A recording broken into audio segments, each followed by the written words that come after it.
तुमको है नटनागर, तुमको है नटनागर। एक यही विश्वास हृदय में, एक यही विश्वास हृदय में, तुम हो दया के सागर, तुम हो दया के सागर। तीन लोक के स्वामी, तीन लोक के स्वामी। दया करो, दया करो है स्वामी। प्रभु तुम अंतर्यामी, प्रभु तुम अंतर्यामी, प्रभु तुम अंतर्यामी।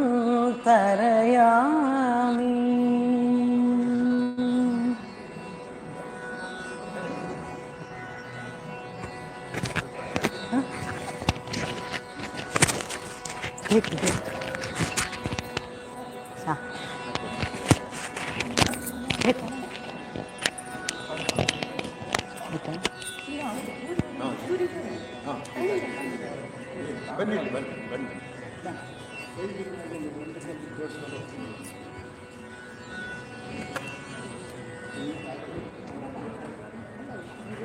ಪ್ರಾರ್ಥನೆ ಮಾಡ್ತಾರೆ.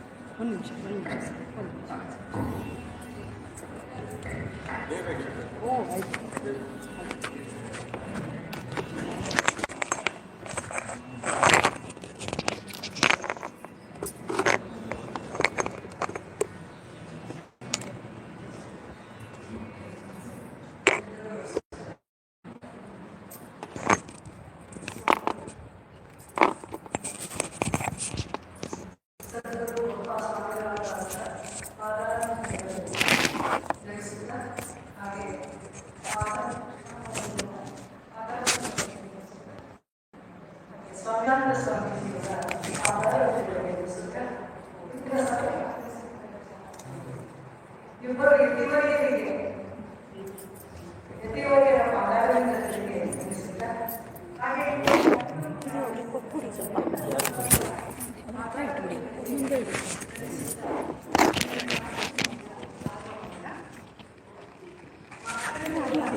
ಮಾಡ್ತಾ ಇದ್ವಿ. ಹೀಗಾಗಿ ಆ ಮಾತಾಜಿಯವರ ಕೃಪೆಗೆ ನಾವೆಲ್ಲರೂ ಪಾತ್ರರಾಗೋಣ. ಈಗ ನಮ್ಮ ಕಾರ್ಯಕ್ರಮ ಪ್ರಾರ್ಥನೆಯಿಂದ ಪ್ರಾರಂಭ ಆಗುತ್ತೆ. ಪ್ರಾರ್ಥನೆಯನ್ನು ಮಾಡ್ತಕ್ಕಂಥವರು ಸುರೇಶ್.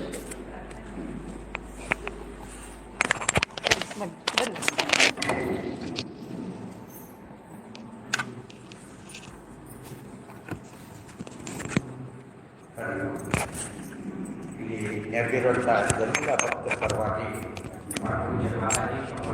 ಸ್ವಾಮೀಜಿಯವರ ಪಾದಾರ್ಪಣೆ ಸಲ್ಲಿಸ್ತಾ ನಮ್ಮನ್ನೆಲ್ಲರನ್ನೂ ಆಶೀರ್ವದಿಸಿ ಅನುಗ್ರಹಿಸಲಿ, ನಮ್ಮ ಜೀವನನ ಸಾರ್ಥಕಪಡಿಸ್ಕೊಳ್ಳುವಂಥ ಒಂದು ಮಾರ್ಗದಲ್ಲಿ ನಮಗೆ ಮಾರ್ಗದರ್ಶನವನ್ನು ನೀಡಲಿ ಅಂತ ಇಲ್ಲಿ ನೆರೆದಿರುವಂಥ ಎಲ್ಲ ಭಕ್ತರ ಪರವಾಗಿ ಪೂಜ್ಯರ ಪಾದಾರ್ಪಣೆ ನೆನೆಸಿ ಒಂದು ಗುರುಸ್ತೋತ್ರ ಮಾಡ್ತಾರೆ. ಶ್ರೀ ಗುರುವೆ ಅರುವೆ ಶರಣಾಗಿ ಬರುವೆ, ಕರುಣೆಯನ್ನು ಕೋರಿ ಬರುವೆ. ಶ್ರೀ ಗುರುವೆ ಅರುವೆ ಶರಣಾಗಿ ಬರುವೆ, ಕರುಣೆಯನ್ನು ಕೋರಿ ಬರುವೆ. ಪ್ರಕೃತಿ ತಂದ ಬಿಡಿ ಹೂಗಳನ್ನು ಶ್ರೀಚರಣ ಕೆರೆಯುತ್ತಿರುವೆ. ಪ್ರಕೃತಿ ತಂದ ಬಿಡಿ ಹೂಗಳನ್ನು ಶ್ರೀಚರಣ ಕೆರೆಯುತ್ತಿರುವೆ. ಶ್ರೀ ಗುರುವೆ ಅರುವೆ ಶರಣಾಗಿ ಬರುವೆ, ಕರುಣೆಯನ್ನು ಕೋರಿ ಬರುವೆ. ಪ್ರಕೃತಿ ತಂದ ಬಿಡಿ ಹೂಗಳನ್ನು ಶ್ರೀಚರಣ ಕೆರೆಯುತ್ತಿರುವೆ. ಆಪಾದ ಪದ್ಮ ಎದೆಗವಚಿ ಹಿಡಿದು ನಡುನೆತ್ತಿ ಒತ್ತಿಕೊಂಬೆ. ಉಸಿರಿಂದಲದನೆ ಬಲಗೊಂಬೆ ನನ್ನ ಕಣ್ಗೊಂಬೆ ಗೊತ್ತಿಕೊಂಬೆ ಆಪಾದ ಪದ್ಮ ಎದೆಗವ ಚೀಡಿದು ನಡುನೆತ್ತಿ ಗೊತ್ತಿಕೊಂಬೆ ಉಸಿರಿಂದಲದನೆ ಬಲಗೊಂಬೆ ನನ್ನ ಕಣ್ಗೊಂಬೆ ಗೊತ್ತಿಕೊಂಬೆ ಶ್ರೀ ಗುರುವೆ ಅರುವೆ ಶರಣಾಗಿ ಬರುವೆ ಕರುಣೆಯನ್ನು ಕೋರಿ ಬರುವೆ ಹೃತ್ಪ್ರಕೃತಿ ತಂದ ಬಿಡಿ ಹೂಗಳನ್ನು ಶ್ರೀಚರಣ ಕೆರೆಯುತ್ತಿರುವೆ ಕಣ್ಣಿಂದ ನಿನ್ನ ನನ್ನನ್ನ ಸೇರಿ ಎದೆಯೊಳನ ಬೆಳಕನೆತ್ತಿ ತಿರುಮೂರ್ತಿ ಮಾಡು ನನ್ನನ್ನು ನಿನ್ನ ಚಿನ್ಮೋದ ಬೋಧ ಬಿತ್ತಿ ಕಣ್ಣಿಂದ ನಿನ್ನ ನನ್ನನ್ನ ಸೇರಿ ಎದೆಯೊಳನ ಬೆಳಕನೆತ್ತಿ ತಿರುಮೂರ್ತಿ ಮಾಡು ನನ್ನನ್ನು ನಿನ್ನ ಚಿನ್ಮೋದ ಬೋಧ ಬಿತ್ತಿ ಶ್ರೀ ಗುರುವೆ ಅರುವೆ ಶರಣಾಗಿ ಬರುವೆ ಕರುಣೆಯನ್ನು ಕೋರಿ ಬರುವೆ ಹೃತ್ಪ್ರಕೃತಿ ತಂದ ಬಿಡಿ ಹೂಗಳನ್ನು ಶ್ರೀಚರಣ ಕೆರೆಯುತ್ತಿರುವೆ ಭವಭವಕ್ಕೆ ನನ್ನ ಮುಂದೆತ್ತಿ ಒತ್ತಿ ತಂದಂತ ತಂದೆ ನೀನು ಭಾವಕ್ಕೆ ಇಳಿದು ಸದ್ಭಾವ ಭರಿಸಿ ಬರುವಂತೆ ಮಾಡು ನಾನು ಭವಭವಕ್ಕೆ ನನ್ನ ಮುಂದೆತ್ತಿ ಒತ್ತಿ ತಂದಂತ ತಂದೆ ನೀನು ಭಾವಕ್ಕೆ ಇಳಿದು ಸದ್ಭಾವ ಭರಿಸಿ ಬರುವಂತೆ ಮಾಡು ನಾನು ಶ್ರೀ ಗುರುವೆ ಅರುವೆ ಶರಣಾಗಿ ಬರುವೆ ಕರುಣೆಯನ್ನು ಕೋರಿ ಶ್ರೀಚರಣ ಕೆರೆಯುತ್ತಿರುವೆ ಪ್ರಕೃತಿ ತಂದ ಹೂಗಳನ್ನು ಶ್ರೀಚರಣ ಕೆರೆಯುತ್ತಿರುವೆ ಶ್ರೀಚರಣ ಕೆರಗುತ್ತಿರುವೆ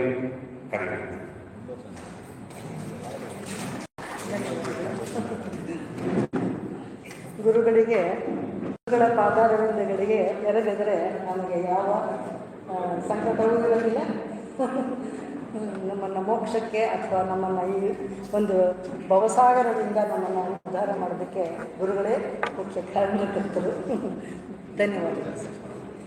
ಇಂದಿನ ಒಂದು ಕಾರ್ಯಕ್ರಮಕ್ಕೆ ಒಂದು ಮುಖ್ಯ ಪವಿತ್ರವಾದಂತಹ ಪುಣ್ಯ ಕಾರ್ಯಕ್ರಮಕ್ಕೆ ಆಗಮಿಸಿರ್ತಕ್ಕಂಥ ಎಲ್ಲ ಯತಿವರ್ಯರನ್ನು ಹಾಗೂ ಭಗವದ್ಭಕ್ತರನ್ನು ಸ್ವಾಗತಿಸಬೇಕು ಅಂತ ಹೇಳಿ ನಮ್ಮ ಹಿರಿಯ ಭಕ್ತರಾದಂತಹ ಪಪ್ಪ ಮಾತಾಜಿಯವರ ಭಕ್ತರಾದಂತಹ ಶ್ರೀ ಎಸ್.ಎನ್. ರಂಗೇಗೌಡರಲ್ಲಿ ನಾನು ಪ್ರಾರ್ಥಿಸ್ತೇನೆ.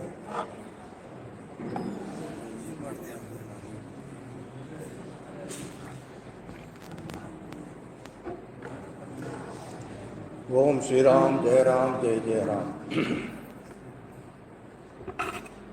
ಇಬ್ಬರು ದಿಗ್ಗಜಗಳ ಬಗ್ಗೆ ಮಾತನಾಡು 5 ನಿಮಿಷ ಕೊಟ್ಟಿದ್ದೀನಿ ಅಂತ ಹೇಳ್ತಾರೆ ಗೋಪಿ. ಪೂಜ್ಯ ಸ್ವಾಮಿಗಳು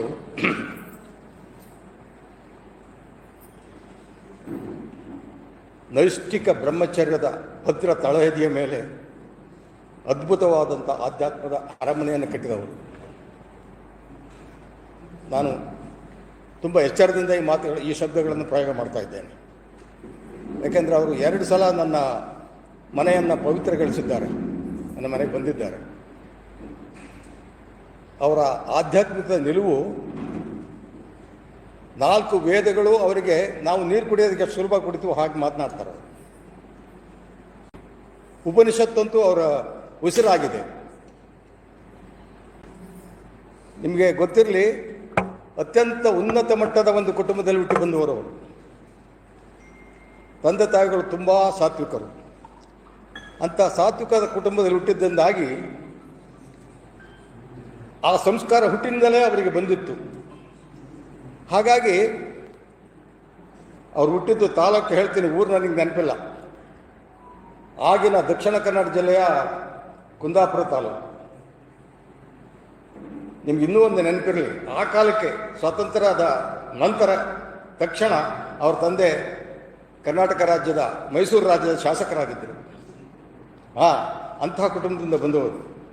ಎಲ್ಲ ಸಕಲ ಸವಲತ್ತುಗಳೂ ಇತ್ತು ಅವರಿಗೆ. ವೈಭವವಾದಂಥ ಜೀವನವನ್ನು ಮಾಡ್ಬೋದಾಗಿತ್ತು. ಆದರೆ ಇದು ಯಾವುದು ಬೇಡ ಅಂಥೇಳಿ ವಿದ್ಯಾರ್ಥಿಯಾಗಿದ್ದಾಗಲೇ ಆಧ್ಯಾತ್ಮಿಕ ಬೇರಿಗೆ ನೀರೆರೆಯೋದಕ್ಕೆ ಶುರು ಮಾಡಿದರು. ಮಾಡಿದ ನಂತರ ಶಾಲಾ ಅಭ್ಯಾಸ ಮುಗಿದ ನಂತರ ದಾವಣಗೆರೆಯಲ್ಲಿ ಇಂಜಿನಿಯರಿಂಗ್ನಲ್ಲಿ ಪದವಿ ಪಡೆದರು. ನಿಮ್ಗೆ ಇನ್ನೊಂದು ನೆನಪಿರಲಿ, Indian institute of technology Madras ಬಹುಶಃ ನಮ್ಮ ಇಂಡಿಯನ್ ಆಫ್ ಸೈನ್ಸ್ ಇದೆಯಲ್ಲ, ಅದಕ್ಕಿಂತಲೂ ಒಂದು ಮಟ್ಟದಲ್ಲಿ ಉನ್ನತವಾಗಿದೆ ಅಂತ ನಾವು ತಿಳ್ಕೊಬೋದು. ಅಂತಾರಾಷ್ಟ್ರ ಮಟ್ಟದಲ್ಲಿ ಅದು ಹೆಸರನ್ನು ಮಾಡಿರ್ತಕ್ಕಂಥ ಸಂಸ್ಥೆ. ಆ ಸಂಸ್ಥೆಯಲ್ಲಿ MTech ಮಾಡಿದ್ದಾರೆ ಅವರು ಅಂತಂದರೆ ನಿಮ್ಮ ಯಾವ IASಗೂ ಕಡಿಮೆ ಇಲ್ಲ ಅವರು. ಅಂಥ ಅದ್ಭುತವಾದಂಥ ಜ್ಞಾನವುಳ್ಳವರು. ಆ ಮಹಾಶಯರು ಚಿಕ್ಕ ವಯಸ್ಸಿನಲ್ಲಿ 20, 22, 23 ವಯಸ್ಸಿನಲ್ಲಿ ಸ್ವಾಮಿ ಚಿನ್ಮಯಾನಂದರ ಗರಡಿಗೆ ಸೇರಿದರು. ಇಡೀ ಅವರ ಜೀವನದ ದಿಕ್ಕೇ ಬದಲಾಗಿ ಹೋಯಿತು. ಬದಲಾದದ್ದಷ್ಟೇ ಅಲ್ಲ, ಮುಂದಿನ ಅವರ ಜೀವನ ಪರ್ಯಂತವೆಲ್ಲವೂ ನಮ್ಮಂಥವರಿಗೆ ಹಂಚೋದಕ್ಕಾಗಿ ಆಧ್ಯಾತ್ಮಿಕ ಒಂದು ಮಂಥನವನ್ನೇ ಮಾಡಿ ಅದನ್ನು ಆರ್ಜಿಸಿ ಅಲ್ಲಿ 18 ವರ್ಷ ಸತತವಾಗಿ ಆ ಸಂಸ್ಥೆಗೆ ದುಡಿದು, ಅದಾದಮೇಲೆ ಕಾಶಿಯಲ್ಲಿ 10 ವರ್ಷ, ಅಲ್ಲಿ ಜಿಡ್ಡು ಕೃಷ್ಣಮೂರ್ತಿ ಮತ್ತು ರಮಣರ ಸಂಸರ್ಗವನ್ನೆಲ್ಲ ಪಡೆದು ಅಲ್ಲಿ ಧ್ಯಾನ ಮಾಡಿ ತಪಸ್ಸು ಮಾಡಿ ಕಡೆಗೆ ಯಾವಾಗ ಜ್ಞಾನದ ಆರ್ಜನೆ ತುಂಬಿ ಹೋಯ್ತೋ ಅದನ್ನು ಹಂಚಬೇಕು ಅಂತಕ್ಕಂಥದ್ದು ಅವ್ರ ಮನಸ್ಸಿಗೆ ಬಂತು. ಹೇಗೆ ಹಂಚುತ್ತಿದ್ದಾರೆ ಅಂದರೆ ಅವರು ನಿರರ್ಗಳವಾಗಿ ಇಂಗ್ಲೀಷು, ಕನ್ನಡ, ಹಿಂದಿ, ಸಂಸ್ಕೃತದಲ್ಲಿ ಪುಂಖಾನುಪುಂಖವಾಗಿ ಮಾತನಾಡಬಾರ್ದು. ಈಗ ಅವರು ಇಲ್ಲಿದ್ದಾರೆ, ಅಲ್ಲಿ ಫ್ಲೋರಿಡಾದಲ್ಲಿ, ಅಮೆರಿಕಾದಲ್ಲಿರ್ತಕ್ಕಂಥ 3-4 ರಾಜ್ಯಗಳಲ್ಲಿ ಅಲ್ಲಿ ಕಾಯ್ತಾ ಇದ್ದಾರೆ ಭಕ್ತರು ಯಾವಾಗ ಬರ್ತಾರೆ ನಮ್ಮ ಸ್ವಾಮಿಗಳು ಅಂತ. ಆ ಮಟ್ಟದ ಒಂದು ಹೆಸರನ್ನು ಅವರು ಸ್ಥಾನವನ್ನು ಗಳಿಸಿದ್ದಾರೆ. ಅಂಥ ಮಹಾತ್ಮರು ಇಲ್ಲಿ ಬಂದಿರತಕ್ಕಂಥದ್ದು ಅವರ ದರ್ಶನ ನನಗೊಂದು ಅನಿಸ್ತದೆ, Papa Mataji Swamiji has become one and appear as Swami Chidananda. ಅದು ನನ್ನ ವೈಯಕ್ತಿಕ ನಂಬಿಕೆ. Is the confluence of Papa Mataji and Swamiji. Such a great soul has been here today. We are blessed to have his darshan. I think ಅಂಥವ್ರ ಮಹಾತ್ಮರ ಪಪ್ಪವ್ರೊಂದು ಮಾತನ್ನ ಹೇಳ್ತಾರೆ. ರಾಮದಾಸ್ ದಾರಿಯಲ್ಲಿ ಹೋಗ್ತಾ ಇರ್ತಾನೆ, ಅವ್ರು ಹೇಳೋದು, ಸ್ವಾಮೀಜಿ ಪಪ್ಪ ಅವರು ಹೇಳೋದು, ಕಾರ್ನಲ್ಲಿ ಯಾರೋ ಆಕ್ಸಿಡೆಂಟ್ ಆಗಿ ಸಾಯ್ತಾನೆ, ಸಾಯೋದಕ್ಕೆ ಮುಂಚೆ ನನ್ನ ಮುಖ ನೋಡಿದ್ರೆ ಸಾಕು ಅವನಿಗೆ ಪುನರ್ಜನ್ಮ ಇಲ್ಲ ಅಂತ ಹೇಳ್ತಾರೆ ಪಪ್ಪನವರು. ಅಂಥ ಒಂದು ಅದ್ಭುತವಾದಂಥ ಶಕ್ತಿಯನ್ನು ನಮ್ಮ ಸ್ವಾಮೀಜಿಯವರು ಗಳಿಸಿಕೊಂಡಿದ್ದಾರೆ. ಮಾತಾಜಿ ಇನ್ನೊಂದು ಮಾತನ್ನ ಹೇಳ್ತಾರೆ. ಇವತ್ತು ರಥಸಪ್ತಮಿ, ಮಾತಾಜಿಯವರು ದೇಹತ್ಯಾಗ ಮಾಡೋದು ಈ ದಿವಸ 8 ವರ್ಷದ ಹಿಂದೆ. ಸಚ್ಚಿದಾನಂದರಿಗೆ ಹೇಳ್ತಾರೆ, ಭಗವಾನ್ ಸೂರ್ಯನೇ ಚಿನ್ನದ ರಥವನ್ನು ಕಳಿಸಿದ್ದಾನೆ, ಆಚೆ ಕಡೆ ಕಾಯ್ತಾ ಇದ್ದಾನೆ ನನ್ನನ್ನು ಕರ್ಕೊಂಡು ಹೋಗೋದಕ್ಕೆ ಅಂತ. ಇದು ಮಾತಾಜಿ ಹೇಳಿರೋ ಮಾತು, ರೆಕಾರ್ಡಲ್ಲಿದೆ, ನಾನು ಹೇಳ್ತಾ ಇರೋದಲ್ಲ, ಸ್ವಾಮೀಜಿ ರೆಕಾರ್ಡ್ ಮಾಡಿದ್ದಾರೆ. ಚಿನ್ನದ ರಥನ ಕಳಿಸಿದ್ದಾನೆ ಸೂರ್ಯದೇವ, ಅಲ್ಲಿ ಕಾಯ್ತಾ ಇದೆ, ನಾನೀಗ ಹೋಗ್ಬೇಕು ಅಂತ 7 ಜೀವ ಬಿಡ್ತಾರೆ ಅವರು ಮಾತಾಜಿ. ಅಂಥ ಪುಣ್ಯದ ದಿವಸ ಇದು. ಇಂಥ ಪುಣ್ಯ ದಿವಸಕ್ಕೆ ಇಂಥ ಮಹಾತ್ಮರು ಇಲ್ಲಿ ಬಂದಿರತಕ್ಕಂಥದ್ದು ನಿಮ್ಮೆಲ್ಲರ ಪೂರ್ವಜನ್ಮದ ಸುಕೃತ ಪುಣ್ಯ ಅಂತ ನಾನು ಭಾವಿಸ್ತೇನೆ. ಅದಕ್ಕಾಗಿ ನಾನು ಪೂಜ್ಯ ಸ್ವಾಮೀಜಿಯವ್ರನ್ನ ಈ ಸಮಾರಂಭಕ್ಕೆ ನಿಮ್ಮೆಲ್ಲರ ಪರವಾಗಿ ಹೃತ್ಪೂರ್ವಕವಾಗಿ ಸ್ವಾಗತಿಸ್ತೇನೆ. ಡಾಕ್ಟರ್ ನಾಗರಾಜ್ ಬಗ್ಗೆ ಹೇಳೋದಕ್ಕೆ ಒಂದು 2 ಗಂಟೆ ನಾರಬೇಕು. ನನ್ನಂಥ ಗಂಟೆಗಟ್ಟಲೆ ಮಾತಾಡೋ ಮನುಷ್ಯನಿಗೆ 2 ಗಂಟೆ ಬೇಕಾದರೆ ಇನ್ನು ಯೋಚನೆ ಮಾಡಿ. ಅವರ ಸಾಧನೆ ಅತ್ಯಂತ ಉನ್ನತ ಮಟ್ಟದ್ದು. ಯಾವ ಜನ್ಮದ ಪುಣ್ಯದ ಫಲವೋ ಏನೋ, ನಾನು ಅವರು ನಡೆಸ್ತಾ ಇರ್ತಕ್ಕಂಥ ಸಂಸ್ಥೆಗೆ ಒಂದು 4 ಮಾತನಾಡಿ ಬರ್ತಕ್ಕಂಥ ಅವಕಾಶ ಸಿಕ್ತು. ಅಲ್ಲಿ ಹೋಗಿ ನೋಡ್ತೀನಿ, ಸ್ವರ್ಗನೇ ಭೂಮಿಗೆ ಇಳಿಸಿದ್ದಾರೆ ಅವ್ರು ಹೋಗ್ತಾರೆ. ಬಡವ್ರ ಮನೆ ಯಾರ ಮಕ್ಕಳಿದ್ದಾರೆ, ಸ್ವಲ್ಪ ಬುದ್ಧಿವಂತ ಇದ್ದಾನೆ, ತೀರಾ ನಿರ್ಗತಿಕ ಅಂಥವ್ರ ಮಕ್ಕಳು ಗುಲ್ಬರ್ಗ, ರಾಯಚೂರು, ಬೀದರ್ ಅಲ್ಲೆಲ್ಲ ಹೋಗಿ ಕರ್ಕೊಂಬಂದು ಒಂದು 150-200 ಮಕ್ಕಳಿಗೆ ಅವರು ಫ್ರೀಯಾಗಿ ಬಟ್ಟೆ, ಫ್ರೀಯಾಗಿ ಊಟ, ಫ್ರೀಯಾಗಿ ಚಪ್ಪಲಿ, ಶೂ ಎಲ್ಲವೂ ಕೂಡ. ಇಷ್ಟೇ ಅಲ್ಲ, ಪ್ರತಿಯೊಂದು ಮಗುವು ಕೂಡ ಭಗವದ್ಗೀತೆಯ ಪುಸ್ತಕ ನೋಡ್ದೇನೆ ಬಾಯ್ಪಾಠ ಮಾಡಿ ಹೇಳ್ತಾನೆ ಹುಡುಗ. ನನಗೆ ಎಷ್ಟು ಆನಂದ ಆಯಿತು.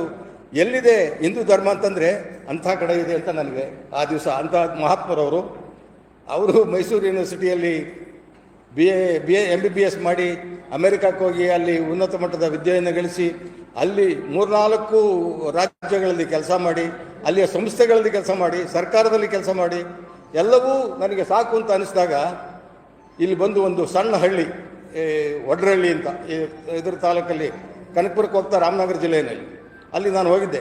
ಅಲ್ಲಿ ಹೋಗಿ ನೋಡಿದರೆ ಅದನ್ನ ಅದ್ಭುತವಾದಂಥ ಒಂದು ವಿದ್ಯಾ ಕೇಂದ್ರವನ್ನಾಗಿ ಮಾಡಿ ಬಡವರ ಮಕ್ಕಳನ್ನೇ ಆಯ್ಕೊಂಡು ಬಂದು ಅವರಿಗೆ ವಿದ್ಯೆ ಬರ್ತಕ್ಕಂಥದ್ದನ್ನು ಅದ್ಭುತವಾದ ಕೆಲಸ ಮಾಡ್ತಿದ್ದಾರೆ. ಅವ್ರ ಬಗ್ಗೆ ಮಾತನಾಡ್ಬೇಕಾದ್ರೆ ನನಗೆ ಇನ್ನೊಂದು ಗಂಟೆ ಆದರೂ ಬೇಕು. ನನಗೆ 5 ನಿಮಿಷ ಕೊಟ್ಟಿದ್ದು ಆಗಲೇ ಜಾಸ್ತಿ ಆಗೋಯ್ತು. ಆದ್ದರಿಂದ ಡಾಕ್ಟರ್ ನಾಗರಾಜ್ ಅವರಿಗೆ ತಮ್ಮೆಲ್ಲರ ಪರವಾಗಿ ಹೃತ್ಪೂರ್ವಕವಾದಂಥ ಸ್ವಾಗತವನ್ನು ಬಯಸ್ತೇನೆ.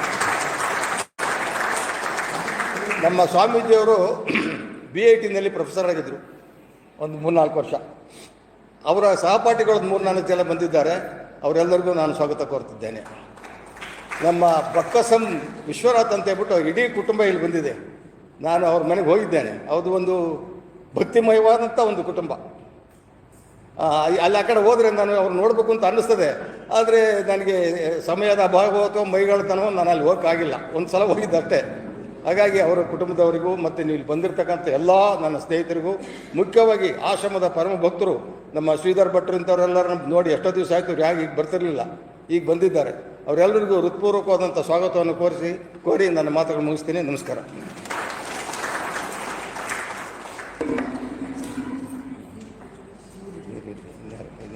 ಸ್ವಾಮೀಜಿ ಅಲ್ವಾ?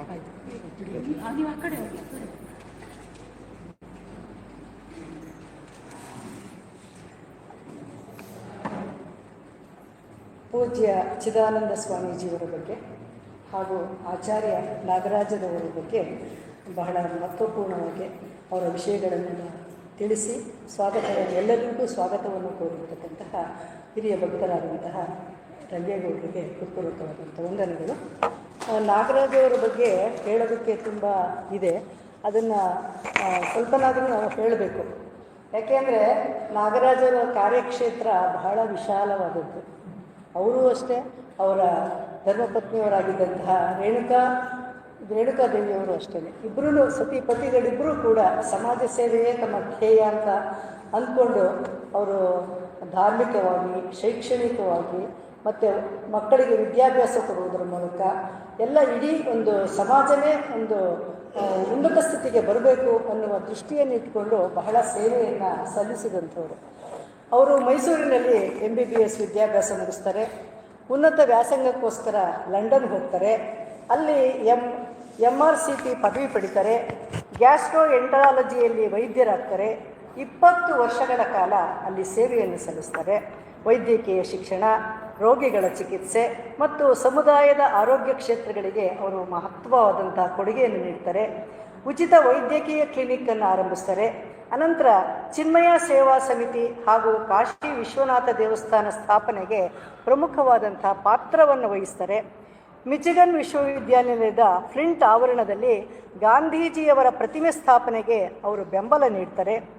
ಗಾಂಧಿ ಪೀಸ್ ಫೌಂಡೇಶನ್ನ ಸಹಯೋಗದಲ್ಲಿ ಯುವಕರಿಗೆ ಮೌಲ್ಯಾಧಾರಿತ ಸೇವಾ ಶಿಬಿರಗಳನ್ನು ಏರ್ಪಡಿಸ್ತಾರೆ. ವೈದ್ಯಕೀಯ ವೃತ್ತಿಯಿಂದ ನಿವೃತ್ತರಾದ ಮೇಲೆ 2005ರಿಂದ 2007ರವರೆಗೆ ಮುಂಬಯಿಯಲ್ಲಿ ಚಿನ್ಮಯ ಮಿಷನ್ನಲ್ಲಿ ಅವರಿಬ್ಬರೂ ಕೂಡ ಅವರ ಸತಿಪತಿಗಳಿಬ್ಬರೂ ಕೂಡ ಆಧ್ಯಾತ್ಮಿಕ ಅಧ್ಯಯನ ಮತ್ತು ಬೋಧನೆಯಲ್ಲಿ ಅವರನ್ನು ತೊಡಗಿಸ್ಕೊಳ್ತಾರೆ. ಹೀಗಾಗಿ ಅವರಿಗೆ ಆಚಾರ್ಯ ಅಂತಕ್ಕಂಥ ಬಿರುದು ಬರುತ್ತೆ. ಹೀಗಾಗಿ ಅವರು ಆಚಾರ್ಯ ನಾಗರಾಜರವರು.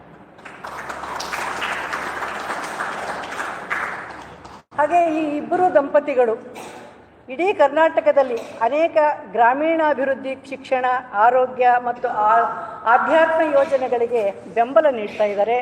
2015ರಲ್ಲಿ ರಾಮನಗರದ ಒಡೇರಹಳ್ಳಿ ಅನ್ನುವ ಸ್ಥಳದಲ್ಲಿ ಒಂದು ಸಂಸ್ಕೃತಿ ಧಾಮವನ್ನು ಸುವರ್ಣಮುಖಿ ಸಂಸ್ಕೃತಿ ಧಾಮವನ್ನು ಸ್ಥಾಪನೆ ಮಾಡ್ತಾರೆ.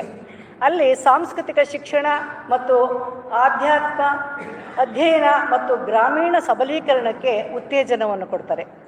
ಈ ಸಂಸ್ಥೆಯ ಮೂಲಕ ಇವರು ಹೇಳಿದ ರೀತಿಯಲ್ಲಿ 150 ಜನ ಗ್ರಾಮೀಣ ಮಕ್ಕಳಿಗೆ ಶಿಕ್ಷಣವನ್ನು ಪ್ರತಿ ವರ್ಷ 150 ಜನ ಮಕ್ಕಳು ದಾಖಲಾಗ್ತಾರೆ. ಮತ್ತು ಸಂಸ್ಕೃತ ಭಾಷೆಯ ಪ್ರಸಾರಕ್ಕಾಗಿ ಅಕ್ಷರ ದೀಪ ಅನ್ನೋ ಕಾರ್ಯಕ್ರಮವನ್ನು ಮಾಡ್ತಾ ಇದ್ದಾರೆ. ಸಂಸ್ಕೃತ ಭಾಷೆಯ ಒಂದು ಪ್ರಸಾರಕ್ಕಾಗಿ ಈಗ ಕರ್ನಾಟಕದಲ್ಲಿ 9 ಜಿಲ್ಲೆಗಳಲ್ಲಿ 3000ಕ್ಕೂ ಅಧಿಕ ಮಕ್ಕಳು ಸಂಸ್ಕೃತ ಶಿಕ್ಷಣವನ್ನು ಪಡಿತಾ ಇದ್ದಾರೆ. ಅದರಲ್ಲೂ ಗ್ರಾಮೀಣ ಮಕ್ಕಳು. ಅವರಿಗೆಲ್ಲ ಮಂತ್ರಗಳನ್ನು ಕಲಿಸೋದು, ಸಂಸ್ಕೃತವನ್ನು ಕಲಿಸೋದು, ಸಂಸ್ಕಾರವನ್ನು ಕಲಿಸೋದು, ವಿದ್ಯೆಯನ್ನು ಕಲಿಸೋದು, ಹಾಗೆ ಗುರುಗಳಿಗೆ ತರಬೇತಿಯನ್ನು ಕೊಡ್ತಕ್ಕಂಥದ್ದು. ಅಂತಹ ಮಕ್ಕಳಿಗೆ ಶಿಕ್ಷಣವನ್ನು ನೀಡಿ ಅವರು ಸಂತೋಷ ಪಡ್ತಾ ಇದ್ದಾರೆ. ತಮ್ಮ ಧರ್ಮಾದಾಯ ಟ್ರಸ್ಟ್ನಿಂದ ಆಧ್ಯಾತ್ಮಿಕ ಶಿಕ್ಷಣ, ಯುವ ಸಬಲೀಕರಣ ಮುಂತಾದಂತಹ ಅನೇಕ ಕಾರ್ಯಕ್ರಮಗಳನ್ನು ಅವರು ನಡೆಸ್ತಾ ಇದ್ದಾರೆ. ಸಾಂಸ್ಕೃತಿಕ ಬಲವರ್ಧನೆ ಕ್ಷೇತ್ರದಲ್ಲಿ ನಿರಂತರವಾದಂಥ ಸೇವೆ ಸಲ್ಲಿಸ್ತಾ ಇದ್ದಾರೆ. ಅವರ ಜೀವನ ವೈದ್ಯಕೀಯ ಸೇವೆ, ಆಧ್ಯಾತ್ಮಿಕತೆ ಮತ್ತು ರಾಷ್ಟ್ರ ನಿರ್ಮಾಣದ ಸುಂದರ ಯೋಜನೆಗಳನ್ನು ಅವರ ಧ್ಯೇಯವನ್ನು ಇಟ್ಕೊಂಡು ಈ ಎಲ್ಲ ಕ್ಷೇತ್ರಗಳಲ್ಲೂ ಕೂಡ ಅವರು ಸೇವೆಯನ್ನು ಸಲ್ಲಿಸ್ತಾ ಇದ್ದಾರೆ. ಅವರಿಗೆ ಬಂದಿರತಕ್ಕಂಥ ಕೂಡ ಅಪಾರ. ಹೀಗಾಗಿ ಅವರೇನು ಪ್ರಶಸ್ತಿಗೆ ಅವ್ರಿಗೇನು ಅವಶ್ಯಕತೆ, ಆದರೆ ಸಾಧಾರಣ ನಾವು ಪ್ರಶಸ್ತಿಗಳನ್ನು ಅವ್ರಿಗೆ ಕೊಡೋದು ಅಷ್ಟೇ, ಎಲ್ಲದಕ್ಕೂ ಮೀರಿದಂತಹ ವ್ಯಕ್ತಿತ್ವ ಅವ್ರದ್ದು. ಹೀಗಾಗಿ ಆಚಾರ್ಯ ನಾಗರಾಜರವ್ರಿಗೂ ಕೂಡ ಇಂದಿನ ಕಾರ್ಯಕ್ರಮಕ್ಕೆ ಬಂದಿರೋದು ನಮಗೆಲ್ಲ ಸಂತೋಷ ಉಂಟು ಮಾಡ್ತು. ಹಾಗೆ ಸ್ವಾಮೀಜಿಯವರು ಬಂದಿರತಕ್ಕಂಥದ್ದು ಕೂಡ ಸಂತೋಷ ಉಂಟು ಮಾಡ್ತು. ಹೀಗಾಗಿ ಈಗ ಕಾರ್ಯಕ್ರಮದಲ್ಲಿ ನಮ್ಮೆಲ್ಲರನ್ನ ಉದ್ದೇಶಿಸಿ ಸ್ವಾಮಿ ಚಿದಾನಂದರು ನಮಗೆಲ್ಲ ಉಪದೇಶವನ್ನು ಅಥವಾ ಉಪನ್ಯಾಸವನ್ನು ನೀಡಬೇಕು ಅಂತ ಈ ಮೂಲಕವಾಗಿ ಭಕ್ತಿಪೂರ್ವಕವಾಗಿ ಪ್ರಾರ್ಥಿಸ್ತಾ ಇದ್ದಾರೆ. ಅಲ್ಲೇ ಕೂತ್ಕೊಂಡೆ ಕರೆಂಟ್ ಹೋಗಿದೆ.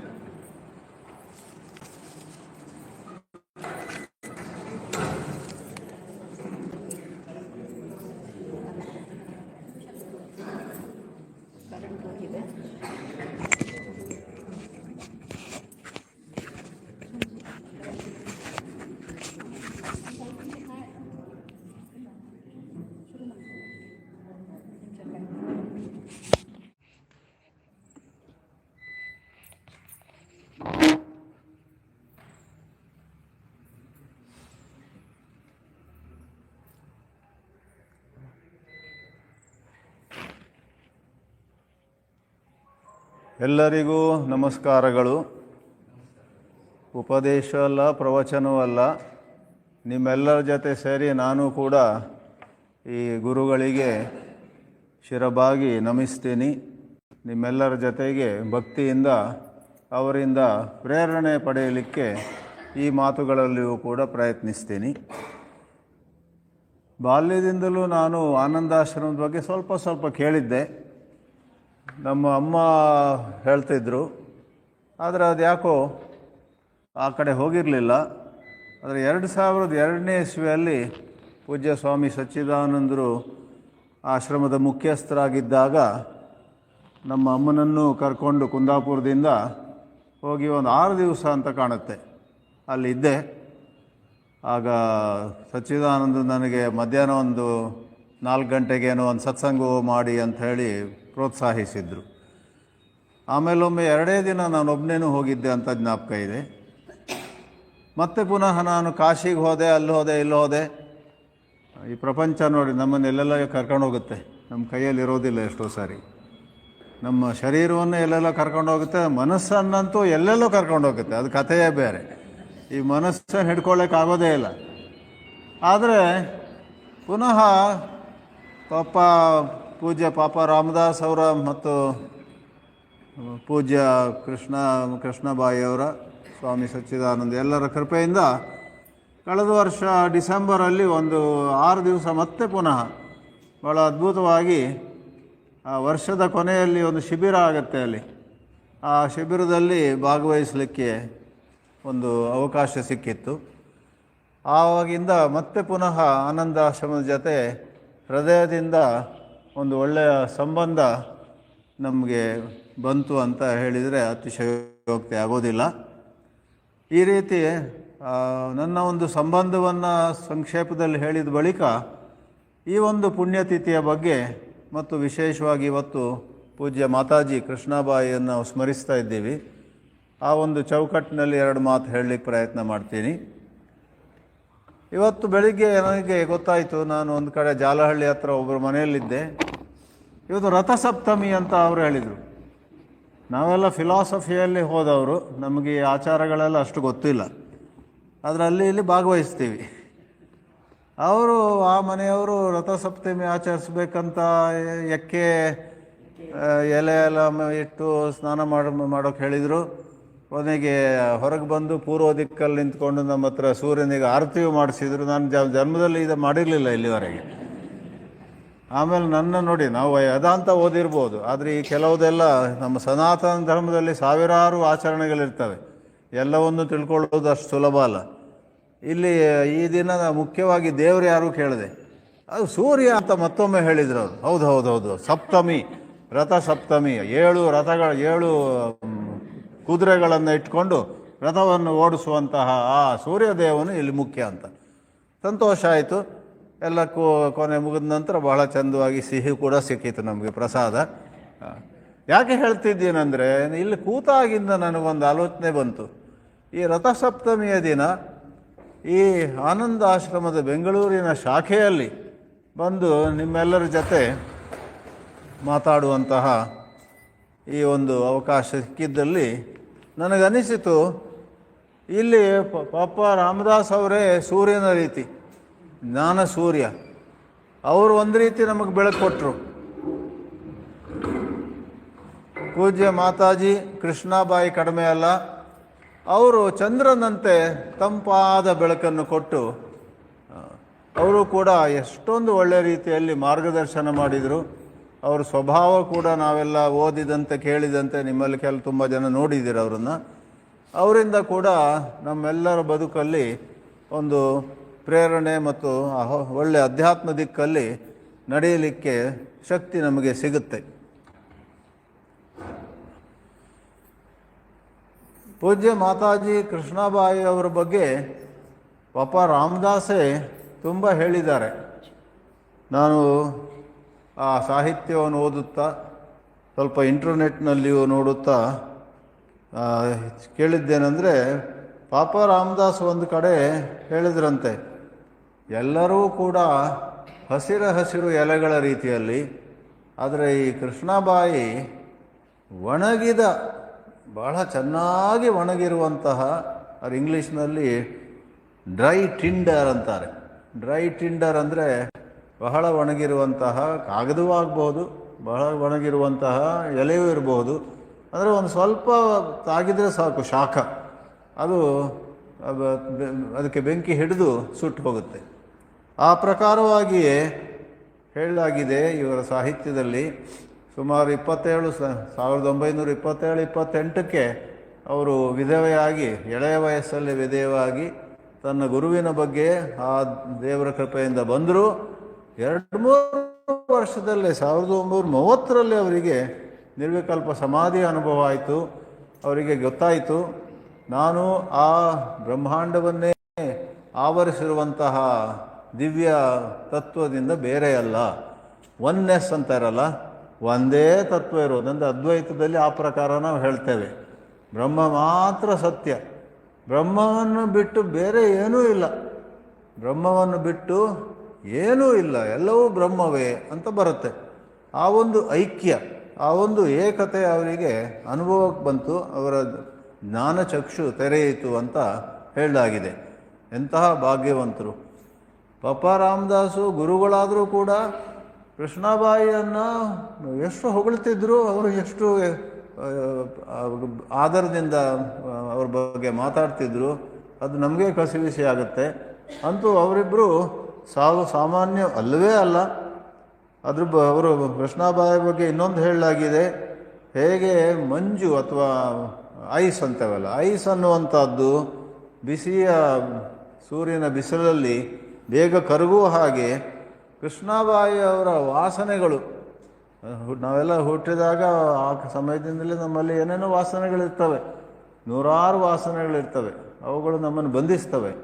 ಆದರೆ ಕೃಷ್ಣಾಬಾಯಿಯವರ ವಾಸನೆಗಳು ಬಲು ಬೇಗ, ಹೇಗೆಂದರೆ ಬಿಸಿಲಿನಲ್ಲಿ ಮಂಜು ಕರಗುವಂತೆ ಅವರ ವಾಸನೆಗಳೆಲ್ಲ ಕರಗಿ ಹೋದವು. ಅದು ವಿಶೇಷವಾಗಿ ಅವರ ಗುರುಗಳ ಅನುಗ್ರಹದಿಂದ ಅಂತ ಹೇಳಲಾಗಿದೆ. ಅದು ಅವರ ಜೀವನವನ್ನು ನಾವು ಅಲ್ಲಿ ಇಲ್ಲಿ ತಿಳ್ಕೊಂಡಾಗ ಸ್ಪಷ್ಟವಾಗಿ ಗೊತ್ತಾಗುತ್ತೆ ನಮಗೆ. ಇವತ್ತು ಕೂಡ ನನಗೆ ಇನ್ನೊಂದು ಕೈಗೆ ಬಂದಿದೆ, ಬಹಳ ಈಗ ಕೆಲವು ಪುಟಗಳನ್ನು ಓದಿದೆ ಇಲ್ಲಿ ಕೂತ್ಕೊಂಡಿದ್ದಾಗ, ಬಹಳ ಆಕರ್ಷಕವಾಗಿದ್ದೆ. ಕೃಷ್ಣಾಬಾಯಿ ಸ್ವಾಮಿ ರಾಮದಾಸ್, ಆ ಪುಸ್ತಕವೇ ಇದೆ ಇಲ್ಲಿ. ಹೀಗೆ ಕೃಷ್ಣಾಬಾಯಿಯವರ 37ನೆಯ ಪುಣ್ಯತಿಥಿಯ ದಿವಸ ನಾವಿಲ್ಲಿ ಸೇರಿದ್ದೇವೆ. ಆದ್ದರಿಂದ ಈ ಸಂತರು, ಈ ಮಹಾಪುರುಷರು ಅಥವಾ ಈ ಮಹಾ ತಾಯಿಯರು ಯಾವ ರೀತಿ ನಮಗೆ ಸೇವೆ ಮಾಡ್ತಾರೆ, ನಮ್ಮನ್ನು ಉದ್ಧಾರ ಮಾಡ್ತಾರೆ ಅನ್ನೋದ್ರ ಬಗ್ಗೆ ಚಿಂತನೆ ಮಾಡುವುದು ಬಹಳ ಅನುರೂಪವಾಗಿರ್ತದೆ, ಸಮಯಕ್ಕೆ ಸರಿಯಾದದ್ದಾಗಿರುತ್ತೆ. ವೇದಾಂತದಲ್ಲಿ ಒಂದು ವಿವೇಕ ಚೂಡಾಮಣಿ ಅಂತ ಗ್ರಂಥ ಇದೆ, ಬಹಳ ಪ್ರಸಿದ್ಧವಾದದ್ದು, ಬಹಳ ಸುಂದರವಾದದ್ದು. ಅದು ಅಧ್ಯಾತ್ಮ ಬೇಡ ಆದರೂ ಕೂಡ ಬರೀ ಸಾಹಿತ್ಯಕ್ಕೋಸ್ಕರ ಕೂಡ ಅದನ್ನು ಓದಬೇಕು, ಅಷ್ಟು ಚೆನ್ನಾಗಿದೆ ಅದು ವಿವೇಕ ಚೂಡಾಮಣಿ ಅಂತ. ಅದರಲ್ಲಿ ಸಾಧು ಸಂತರ ಬಗ್ಗೆ ಒಂದು ಶ್ಲೋಕ ಇದೆ, ಅದನ್ನು ಹಾಡ್ತೀನಿ ನೋಡಿ. ಶಾಂತ ಮಹಾಂತೋ ನಿವಸಂತಿ ಸಂತಃ ವಸಂತವಲ್ಲೋಕಹಿತಂ ಚರಂತಃ ತೀರ್ಣಾ ಸ್ವಯಂ ಭೀಮಭವಾರ್ಣವಂ ಜನಾನ್ ಅಹೇತುನ ಅನ್ಯಾನಪಿ ತಾರಯಂತಹ.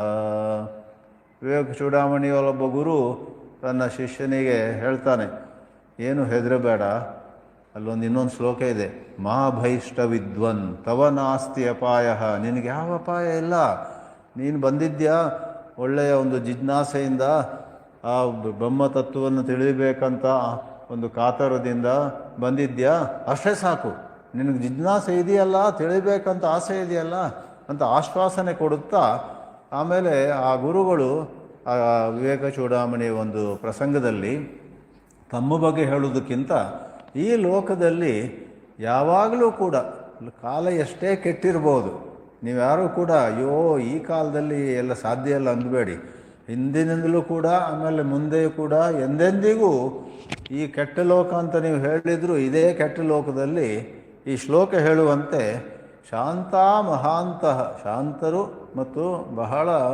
ಮಹಾತ್ಮರಾಗಿರುವಂಥವರು ಸಂತರು ನಿವಸಂತಿ, ಇಲ್ಲಿರ್ತಾರೆ. ನೀವು ಹೇಳ್ತಾರಲ್ಲ, ಹೂ ಅರಳಿದರೆ ದುಂಬಿ ಬರುತ್ತೆ, ನೀವು ಸ್ವಲ್ಪ ತಯಾರಾಗಿ, ನೀವು ಭಾಳ ವಿದ್ವತ್ತು ಬೇಕಾಗಿಲ್ಲ, ನಿಮ್ಗೆ ಸಂಸ್ಕೃತ ಜ್ಞಾನ ಬೇಕಂತಿಲ್ಲ, ಅಥವಾ ಇಲ್ಲಿ ಹುಟ್ಟಿರಬೇಕು ಅಲ್ಲಿ ಹುಟ್ಟಿರಬೇಕು, ಯಾವ ಶರ್ತವೂ ಇಲ್ಲ. 4ನೇ ಕ್ಲಾಸ್ ಫೈಲ್ ಆದರೂ ಚಿಂತೆ ಇಲ್ಲ. 4ನೇ ಕ್ಲಾಸ್ ಫೈಲ್ ಆದವ್ರಿಗೆ ಕೆಲವು ಸಾರಿ ಸಾಕ್ಷಾತ್ಕಾರ ಆಗುವ ಚಾನ್ಸಸ್ ಹೆಚ್ಚಿರುತ್ತೆ. ಈ IIT ಹೋದವ್ರಿಗೆ ಕಡಿಮೆ, ನಾನು ಹೇಳ್ತೀನಿ, ಯಾಕಂದ್ರೆ ಅವ್ರಿಗೆ ಒಂದು ಜಂಬ ಇರುತ್ತೆ, IIT ಓದಿದ್ದೀನಿ ಅಂತ ಹೇಳಿ. ಚಂದ ಇರುವವರಿಗೆ ಕಡಿಮೆ, ದೊಡ್ಡ ಪಟ್ಟಣದಲ್ಲಿ ದೊಡ್ಡ ದೊಡ್ಡ ಸವಲತ್ತೆಲ್ಲ ಇಟ್ಕೊಂಡವರಿಗೆ ಚಾನ್ಸ್ ಕಡಿಮೆ. ಆದ್ದರಿಂದ ಯಾವ ಒಂದು ಕಂಡೀಷನ್ ಇಲ್ಲ, ಅನ್ಕಂಡೀಷನಲ್ಲಿ ಯು ಆರ್ ಕ್ವಾಲಿಫೈಡ್. ಯಾಕೆ? ಯಾವಾಗ ನಿಮ್ಮಲ್ಲಿ ಆ ದೇವರನ್ನು ತಿಳಿಬೇಕು, ನನಗೆ ದೇವರು ಸಿಕ್ಕಿದ್ರೆ ಸಾಕು, ಏನು ಬೇಡ ಅನ್ನುವಂಥ ಒಂದು ವಿವೇಕ ಉಂಟಾಗುತ್ತೋ ಆಗ ನೀವು ಆ ಜ್ಞಾನಕ್ಕೆ ಅರ್ಹತೆಯನ್ನು ಪಡಿತೀರ. ಈ ಶ್ಲೋಕದ ಬಗ್ಗೆ ಬೇಗನೆ ಇನ್ನೆರಡು ಮಾತು ಹೇಳುವುದಿದ್ರೆ, ವಸಂತವತ್ ಲೋಕಹಿತಂ ಚರಂತಹ. ಮಹಾತ್ಮರು ವಸಂತ ಋತುವಿನ ರೀತಿಯಲ್ಲಿ ಲೋಕಹಿತವನ್ನು ಮಾಡ್ತಾರೆ. ಹೇಗೆ ವಸಂತ ಋತು ಬಂದಾಗ ಎಲ್ಲ ಗಿಡ ಮರಗಳಲ್ಲಿ ಚೆನ್ನಾಗಿ ಹೂ ಅರಳಿ ಪುಷ್ಪಗಳು ಫಲಗಳು ಎಲ್ಲ ಬರ್ತವೆಯೋ, ಆ ರೀತಿಯಲ್ಲಿ ವಸಂತ ಋತುವಿನ ರೀತಿ ಲೋಕಹಿತವನ್ನು ಮಾಡುವಂತಹ ಸಂತರು ಮಹಾತ್ಮರು ಇದ್ದೇ ಇರ್ತಾರೆ ಯಾವಾಗಲೂ. ಅವರ ವಿಶೇಷ ಏನಂದರೆ ಸ್ವಯಂ ತೀರ್ಣಾಹ, ತಾವು ಸ್ವತಃ ಈ ಭವಸಾಗರವನ್ನು ದಾಟಿದ್ದು ಸ್ವಯಂ ತೀರ್ಣಾಹ ಭೀಮಭವಾರ್ಣವಂ ಅಂತಾರೆ. ಭೀಮ ಅಂದರೆ ಭಯಪಡಿಸುವಂಥದ್ದು. ಭಯಂಕರವಾದ ಈ ಭವಸಾಗರವನ್ನು ಸ್ವತಃ ದಾಟಿದಂಥ ಅವರು ಅಹೇತುನ, ಹೋಯ್ತಾ ಇದು, ಹೇತು ಅಂದರೆ ಕಾರಣ. ಅವರು ನಮ್ಮೆಲ್ಲರಿಗೆ ಮಾರ್ಗದರ್ಶನ ನೀಡಲಿಕ್ಕೆ ಯಾವ ಕಾರಣ ಇಲ್ಲ, ಅವ್ರಿಗೆ ಯಾವ ಅಬ್ಲಿಗೇಷನ್ ಇಲ್ಲ, ನಾವೇನೋ ಅವ್ರಿಗೆ ಮಾಡಿದ್ದೀವಿ ಅಂತ ಮಾಡೋದಿಲ್ಲ. ಅವರು ಯಾವ ಕಾರಣ ಇಲ್ಲದೆ ಅವರ ಸ್ವಭಾವ ಆದದ್ರಿಂದ, ಆ ಸ್ವಭಾವ ಹಾಗಿರುವುದರಿಂದ ಸ್ಪಾಂಟೇನಿಯಸ್ಲಿ ನ್ಯಾಚುರಲಿ ಅಹೇತುನ ಅನ್ಯಾನಪಿ ತಾರಯಂತಹ ಶಾಂತ ಮಹಾಂತಹ ನಿವಸಂತಿ ಅಂತ ಇಲ್ಲಿ ಹೇಳಲಾಗಿದೆ. ಆ ಪ್ರಕಾರವಾಗಿ ಇರತಕ್ಕವರು ಪಾಪ ರಾಮದಾಸ್ ಅವರು, ಪೂಜ್ಯ ಮಾತಾಜಿಯವರು, ಸಚ್ಚಿದಾನಂದ ಸ್ವಾಮಿಗಳು, ಹೀಗೆ ಈಗ ಮುಕ್ತಾನಂದರು ಚಂದವಾಗಿ ನಡೆಸ್ತಾ ಇದ್ದಾರೆ. ಕಳೆದ ವರ್ಷ ನಾನು ಒಂದು 6 ದಿವಸ ಇದ್ದಾಗ ದಿನವೂ ಅವರ ಜೊತೆ ಕೂತ್ಕೊಂಡು ವಿಚಾರ ವಿನಿಮಯ ಮಾಡುವಾಗ ಬಹಳ ಪುಳಕಿತನಾದೆ ನಾನು. ತುಂಬ ಒಳ್ಳೆ ರೀತಿ ಇಲ್ಲಿ ಮೊದಲು ಯಾಕೆ ಬರಲಿಲ್ಲ, ಇಷ್ಟು ವರ್ಷ ಕಣ್ಮರೆಯಾಗಿದ್ದೆ ಅಂತ ನನಗೆ ಬೇಜಾರಾಯಿತು. ಈ ಶಾಂತ ಮಹಾಂತಹ ಅನ್ನುವ ರೀತಿಯಲ್ಲಿ ಕೃಷ್ಣಾಬಾಯಿಯವರು ನಮ್ಮೆಲ್ಲರಿಗೂ ತುಂಬ ಸ್ಫೂರ್ತಿ ಕೊಡಬಲ್ಲರು. ಅದನ್ನು ತಗೊಳ್ಬೇಕು ನಾವು. ಭಗವದ್ಗೀತೆಯಲ್ಲಿ ಒಂದು ಕಡೆ ಶ್ರೀಕೃಷ್ಣ ಹೇಳ್ತಾನೆ, ನಾನು ಎಲ್ಲರ ಕಡೆಯೂ ಸಮನು, ಎಲ್ಲರೂ ಕಡೆ ಸಮನೇ ನಾನು, ಯಾರು ನನಗೆ ಹೆಚ್ಚು ಬೇಕಾದವರು ಯಾರೋ ಕಡಿಮೆ ಬೇಕಾದವರು ಅಂತಿಲ್ಲ. ಸಮೋಹಂ ಸರ್ವಭೂತೇಷು, ನಮೇ ದ್ವೇಷ್ಯೋಸ್ತಿ ನ ಪ್ರಿಯ ಅಂತ ಶ್ಲೋಕ ಇದೆ 9ನೇ ಅಧ್ಯಾಯದಲ್ಲಿ. ಯಾರೂ ನನಗೆ ಪ್ರಿಯರಂತಿಲ್ಲ, ಯಾರೂ ದ್ವೇಷಕ್ಕೆ ಒಳಗಾಗುವರಂತಿಲ್ಲ. ಆದರೆ ಅದೇ ಶ್ಲೋಕದ 2ನೇ ಪಂಕ್ತಿಯಲ್ಲಿ ಶ್ರೀಕೃಷ್ಣ ಹೇಳ್ತಾರೆ, ಏತು ಭಜಂತಿ ಮಾಂ ಭಕ್ತ್ಯ ಮೈ ತೇ ತೇ ಶಪಿ ಮಾ ಅಹಂ. ಯಾರು ನನ್ನ ಕಡೆ ಪ್ರೀತಿ ತೋರಿಸ್ತಾರೋ ಅವರು ನನ್ನಲ್ಲಿದ್ದಾರೆ, ನಾನು ಅವರಲ್ಲಿದ್ದೇನೆ ಅಂತ. ಅರೆ, ಮೊದಲನೇ ಅರ್ಧ ಶ್ಲೋಕದಲ್ಲಿ ಎಲ್ಲರೂ ಸಮಾನ ಅಂದರು, 2ನೇ ಭಾಗದಲ್ಲಿ ಅದೇ ಶ್ಲೋಕದಲ್ಲಿ ಬೇರೆ ಕಡೆ ಹುಡುಕಬೇಕಾಗಿಲ್ಲ. ಶ್ರೀಕೃಷ್ಣ ಹೇಳ್ತಾನೆ, ಯಾರು ನನ್ನನ್ನು ಭಜಿಸ್ತಾರೋ ಅವರಿಗೆ ನಾನು ಬಹಳ ಹತ್ತಿರ. ಅದನ್ನು ಒಳ್ಳೆ ರೊಮ್ಯಾಂಟಿಕ್ ಭಾಷೆಯಲ್ಲಿ ಹೇಳ್ತಾನೆ, ಅವರು ನನ್ನಲ್ಲಿ ನಾನು ಅವರಲ್ಲಿ ಅಂತ. ಅದನ್ನು ಆಧರಿಸ್ಕೊಂಡು ಚಿತ್ರಗೀತೆಗಳೆಲ್ಲ ಯಾರು ಬರೆದಿರ್ಬೋದು. ಅವರು ಆ ಭಕ್ತ ನನ್ನಲ್ಲಿ, ನಾನು ಆ ಭಕ್ತನಲ್ಲಿ ಅಂತ ಹೇಳಿ, ಅಷ್ಟು ನಿಕಟ. ಇದರಲ್ಲಿ ವಿರೋಧ ಆಗಲಿಲ್ವಾ ಅಂತ ನೀವು ಕೇಳಿದರೆ, ಇಲ್ಲ, ವಿರೋಧ ಇಲ್ಲ. ಅದಕ್ಕೆ ವ್ಯಾಖ್ಯಾನ ಮಾಡುವವರು ಭಾಷ್ಯಕಾರೆಲ್ಲ ಇರ್ತಾರೆ ನೋಡಿ, ಅವ್ರು ಏನು ಹೇಳಿದ್ದಾರೆ ಅಂದರೆ, ಬೆಂಕಿ ಅನ್ನೋದು ಚಳಿಗಾಲದಲ್ಲಿ ಬಹಳ ಚಳಿ ಇದ್ದಂಥ ಒಂದು ದಿನ, ಒಂದು ಸಾಯಂಕಾಲ, ಬೆಂಕಿ ಅನ್ನೋದು ಎಲ್ಲರಿಗೂ ಸಮಾನವಾಗಿಯೇ ಶಾಖವನ್ನು ಕೊಡುತ್ತೆ. ಆದರೆ ಯಾರು ಹತ್ತಿರ ಹೋಗಿ ಕೂತ್ಕೊಳ್ತಾರೋ ಅವರಿಗೆ ಹೆಚ್ಚು ಶಾಖ ಸಿಗುತ್ತೋ ಇಲ್ವೋ? ಆಗ ನೀವು ಬೆಂಕಿ ಹತ್ತಿರ ಕೂತ್ಕೊಳ್ಳುವವ್ರ ಕಡೆ ಪಕ್ಷಪಾತ ಮಾಡ್ತಾ ಇದೆ, ದೂರ ಕೂತವ್ರ ಕಡೆ ಅದಕ್ಕೆ ನಿರ್ಲಕ್ಷ್ಯ ಮಾಡ್ತಾ ಇದೆ ಅಂತೆಲ್ಲ ಹೇಳಲಿಕ್ಕೆ ಸಾಧ್ಯವಾ? ಅದೇನು ಬೆಂಕಿ ಹೇಳಿದೆಯಾ, ನೀವೆಲ್ಲ ಹತ್ತಿರ ಬರಬೇಡಿ, ಗಂಡಸ್ರ ಹತ್ರ ಬರಬೇಡಿ, ಹೆಂಗಸ್ರ ಹತ್ರ ಬರಬೇಡಿ, ಉತ್ತರ ಭಾರತದವ್ರ ಹತ್ರ ಬರಬೇಡಿ ಹೇಳಿದ? ಬೆಂಕಿ ಏನೂ ಹೇಳೋದಿಲ್ಲ. ಬೆಂಕಿಯ ಹತ್ತಿರ ಯಾರು ಹೋಗ್ತಾರೋ ಅವರಿಗೆ ಅದರ ಉಷ್ಣತೆ ಸಿಗುತ್ತೆ. ಆ ಪ್ರಕಾರವಾಗಿ ಭಗವಂತನು ಯಾರ ಕಡೆಯೂ ಪಕ್ಷಪಾತ ಮಾಡುವುದಿಲ್ಲ. ನಮ್ಮದೆಲ್ಲ ಈ ಹೊರಗಿನ ಹಿರಿಮೆ ಇದೆಯಲ್ಲ, ಎಷ್ಟು ಓದಿದ್ದೀವಿ, ಎಲ್ಲಿ ಹುಟ್ಟಿದ್ದೀವಿ, ಆಮೇಲೆ ಮೈ ಬಣ್ಣ ಅಂತೆ, ಎಷ್ಟು ಉದ್ದ ನಿಮ್ಮ ಮೂಗು, ಎಷ್ಟು ದೊಡ್ಡದು ಕಿವಿ, ಏನೆಲ್ಲ ಈ ಪ್ರಪಂಚದಲ್ಲಿ ಯಾವ್ಯಾವ ರೀತಿಯಲ್ಲೆಲ್ಲ ನಾವು ವಿಭಾಗ ಮಾಡ್ತಾ ಹೋಗ್ತೀವಿ. ಅದು ಪ್ರಾಪಂಚಿಕತೆ. ಅಧ್ಯಾತ್ಮದಲ್ಲಿ ವಿಭಾಗ ಇಲ್ಲ. ಆನಂದಾಶ್ರಮದ ಒಂದು ಬಹಳ ದೊಡ್ಡ ಮಹಿಮೆ ಅಂದರೆ, ಆ ಕಾಲದಲ್ಲಿಯೇ ಮೊದಲನೇ ದಿನದಿಂದಲೇ from the first day onwards ಆನಂದಾಶ್ರಮದಲ್ಲಿ ಎಲ್ಲರಿಗೂ ಸ್ವಾಗತ. ಯಾವ ಜಾತಿ ಪಾತಿ ಇಲ್ಲ, ವಿದೇಶಿಯರಾಗಲಿ, ಭಾರತೀಯರಾಗಲಿ, ಗಂಡಸರಾಗಲಿ, ಹೆಂಗಸರಾಗಲಿ, ದೊಡ್ಡವರಾಗಲಿ, ಚಿಕ್ಕವರಾಗಲಿ, ಎಲ್ಲರಿಗೂ. ಕೆಲವರಂತೂ ಮುಂಗೋಪ ಇದ್ದವ್ರು ಬರ್ತಿದ್ರು. ಇವತ್ತು ನನ್ನ ಕೈಗಿದ್ದು ಬಂದಾಗ ಬೇಗಲೇ ಒಂದು 2 ಪುಟ ಓದಿದೆ. ಅದರಲ್ಲಿ ಒಂದು ಕಥೆ ಇದೆ. ಒಬ್ಬ ಸಾಧು ಬಂದ್ರಂತೆ, ಬಹಳ ದುರ್ವಾಸನ ಇನ್ನೊಂದು ಅವತಾರವು ಅನ್ನೋ ರೀತಿಯಲ್ಲಿ ಬಂದ ಸ್ವಲ್ಪ ಗಂಟೆಗಳೊಳಗೆ ಅವನ ಆನಂದಾಶ್ರಮದಲ್ಲಿ ಎಲ್ಲರಿಗೆ ಬೈಲಿಕ್ಕೆ ಶುರು ಮಾಡಿದಂತೆ. ಏನಂತ ತಿಳ್ಕೊಂಡಿದ್ದೀರಾ, ನಾನು ಅಂಥ ದೊಡ್ಡ ಸ್ವಾಮಿ, ನನಗೆ ನಿಮ್ಮೆಲ್ಲರ ಜೊತೆ ಕೂತ್ಕೊಂಡು ಊಟ ಮಾಡಲಿಕ್ಕೆ ಆಗೋದಿಲ್ಲ, ನನಗೆ ಪ್ರತ್ಯೇಕ, ನಾನು ಆ್ಯಕ್ಚುಲಿ ಅಡುಗೆ ಮನೆಯಲ್ಲಿ ಮಾಡಿದ್ದು, ನಾನು ಯಾರ್ಯಾರೋ ಮಾಡಿದ್ದೆಲ್ಲ ತಿನ್ನೋದಿಲ್ಲ, ನಾನೇ ಮಾಡ್ಕೊಳ್ತೀನಿ ಅಂತ. ಆಗ ಕೃಷ್ಣಾಬಾಯಿ ನೋಡ್ಕೊಳ್ತಾ ಇದ್ದರು. ಪೂಜ್ಯ ಪಾಪ ರಾಮದಾಸ್ ದೇಹ ತ್ಯಾಗ ಮಾಡಿದ್ರು.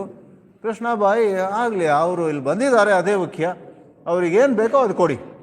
ಬಹುಶಃ ಅವರಿಗೆ ಒಂದು ಸಣ್ಣ ಸ್ಟೌವು, ತರಕಾರಿ ಮತ್ತು ಎಲ್ಲ ಸಾಮಗ್ರಿ ಕೊಟ್ಟಲಾಯ್ತು. ಅವರು ಒಂದು ಕಡೆ ಕೂತ್ಕೊಂಡು ಒಂದು ಕೆಲವು ದಿವಸ ಇದ್ದರು.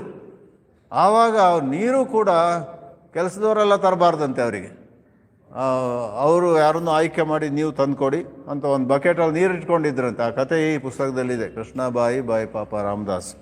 ಅದರಲ್ಲಿ ಇದೆ, ಆ ನೀರು, ಒಂದು ಬಕೆಟ್ ನೀರು ಇಟ್ಕೊಂಡು ಅದರಿಂದ ತಾನೇ ಅಡುಗೆ ಮಾಡಿಕೊಂಡು ತಾನೇ ಬಾಳೆಯಲ್ಲಿ ಹರಡಿ ಊಟ ಮಾಡ್ತಿದ್ರಂತೆ. ಒಂದು ದಿವಸ ಯಾರೋ ಒಬ್ಳು ಕೆಲಸದವಳು, ಅವಳಿಗೆ ಒಂದು ಬಕೆಟ್ ಬೇಕಿತ್ತು. ನಾನು ದಿನ ಉಪಯೋಗಿಸೋ ಬಕೆಟ್ ಎಲ್ಲಿ ಹೋಯಿತು ಅಂತ ನೋಡಿದರೆ ಅದು ಎಲ್ಲೂ ಸಿಗಲಿಲ್ಲ. ಹಾಗೆ ನೋಡ್ತಾ ನೋಡ್ತಾ ಇವರು ಊಟಕ್ಕೆ ಕೂತಿದ್ರು, ಇನ್ನೇನು ಊಟ ಶುರು ಮಾಡಬೇಕು ಅಂತ. ಆಗ ಬಂದು ಆ ಬಕೆಟ್ ಎತ್ತೋಕೆ ಹತ್ರ ಬಂದ್ಲಂತೆ. ಈ ಸಾಧು ಕೂಗಿದ, ಅದು ಇಡೀ ಆಶ್ರಮಕ್ಕೆ ಕೇಳಿತ್ತು ಅಂತ ಬರೆದಿದ್ದಾರೆ ಇಲ್ಲಿ. ಆಶ್ರಮಕ್ಕೆ ಕೇಳ್ದಿದ್ರು ಕೂಡ, ಅಷ್ಟು ದೊಡ್ಡದಿದೆ ಆಶ್ರಮ. ಅಲ್ಲಿ ಸುತ್ತಮುತ್ತ ಇದ್ದವರೆಲ್ಲ ಏನಾಯಿತು, ಆಕಾಶ ಕಳಿಸಿ ಬಿತ್ತಾ, ಕೂಗಿದ್ನಂತೆ ಅವನು, ಮುಟ್ಟಬೇಡ ನೀವು ಬಕೆಟನ್ನು, ನೀನು ಯಾರು, ನಿನಗೆ ಯಾವ ಯೋಗ್ಯತೆ ಇದೆ, ಏನೆಲ್ಲ ಕೂಗಾಡಿ ಎದ್ದು ತಾಂಡವ ನೃತ್ಯ ಶುರು ಮಾಡಿಬಿಟ್ನಂತೆ ಆ ಸಾಧು. ಸಾಧು ಅಂತ ಹೇಗೆ ಕರಿಬೇಕು ಗೊತ್ತಿಲ್ಲ. ಆಮೇಲೆ ಅವಳು ಓಡಿ ಹೋದ್ಲು. ಅವಳಿಗೆ ಭಯ ಆಯಿತು. ಓಡಿ ಹೋಗಿ ಆಗ ಮಾತಾ ಕೃಷ್ಣಬಾಯಿ ಕೇಳಿದ್ವಿ, ಇಲ್ವ ಏನಾಯ್ತು, ಎಲ್ಲಿ ಓಡ್ತಿದ್ಯಾ? ಅವಳು ಹೇಳಿದ್ಲು, ನನ್ನಿಂದ ತಪ್ಪಾಯಿತು, ನನ್ನಿಂದ ದೊಡ್ಡ ಅಪರಾಧ ಆಯಿತು, ನಾನು ಗೊತ್ತಿದ್ದು ಮಾಡಲಿಲ್ಲ. ಈ ಸಾಧು ಯಾರೋ ಬಂದಿದ್ದಾರಲ್ಲ, ಆ ಬಕೆಟ್ ಮುಟ್ಲೂ ಇಲ್ಲ, ನಾನು ಹತ್ರ ಹೋದೆ ಅಷ್ಟೇ, ಅಷ್ಟಕ್ಕೇನೆ ಇಷ್ಟು ಕೂಗಾಡಿದ್ರು ಅಂತ. ಆಗ ನೋಡಿ, ಆ ಸಿಟ್ಟಿನ ಬಗ್ಗೆ ಇವರು ಸಿಟ್ಟುಗೊಳ್ಳಿಲ್ಲ, ಆ ಸಿಟ್ಟಿನ ಬಗ್ಗೆ ಟೀಕೆ ಟಿಪ್ಪಣಿ ಮಾಡಲಿಲ್ಲ. ಸ್ವಲ್ಪ ಶಾಂತವಾಗಿ ಆಲೋಚನೆ ಮಾಡಿ ಅವರು ತಾನೇ ಅಡುಗೆ ಮನೆಗೆ ಹೋದ್ರಂತೆ. ಇಲ್ಲಿ ವಾಟರ್ ಮೆಲನ್ ಇದೆಯಾ, ಕಲ್ಲಂಗಡಿ ಅಂತಾರೆ ಅದಕ್ಕೆ, ಕಲ್ಲಂಗಡಿ ಹಣ್ಣು ಅದೊಂದಿತ್ತು, ಕೊಡಿ ಅದು ಕೊಡಿ ಅಂತ ತಾನೇ ಕತ್ತರಿಸಿದ್ರಂತೆ. ಬೇಗ ಬೇಗ 5-10 ನಿಮಿಷದಲ್ಲಿ ಸ್ವಲ್ಪ ಹಣ್ಣನ್ನೆಲ್ಲ ಒಂದು ಚಂದವಾದ ಪ್ಲೇಟ್ನಲ್ಲಿ ಎತ್ಕೊಂಡು. ಯಾಕಂದರೆ ಅಲ್ಲಿ ಅವ್ರಿಗೆ ರಿಪೋರ್ಟ್ ಮಾಡಿದೋ ಇನ್ನೊಂದು ವಿಷಯ ಹೇಳಿದರು, ಅಥವಾ ಮಧ್ಯದಲ್ಲೇ ಈ ಥರ ಅವ್ರು ವಿಚಾರಿಸುವಾಗ ಮತ್ತೊಬ್ಬರು ಬಂದು ಹೇಳಿದರು, ಹೌದೌದು ಆ ಸಾಧುನ ಯಾರೂ ಈಗ ನಿಯಂತ್ರಿಸಲಿಕ್ಕೆ ಆಗ್ತಾ ಇಲ್ಲ, ಅವರು ಎಲ್ಲರ ಕಡೆ ಕೂಗಾಡ್ತಾ ಇದ್ದಾರೆ. ಆಮೇಲೆ ಅವರು ಅದು ಮಾಡಿದ ಅಡುಗೆನೂ ಕೂಡ ಅಲ್ಲಿ ನಾಯಿಗಳಿಗೇನೋ ಎಸೆದು ಬಿಟ್ಟರು, ಇವತ್ತು ನಾನು ಊಟ ಮಾಡೋದಿಲ್ಲ ಅಂತೆಲ್ಲ. ಈಗ ಅವ್ರಿಗೆ ಹಸಿವಾಗುತ್ತೆ ಇನ್ನೊಂದು 2 ಗಂಟೆಗೆ, ಏನೋ ಗೊತ್ತಿಲ್ಲ ಅಂತ.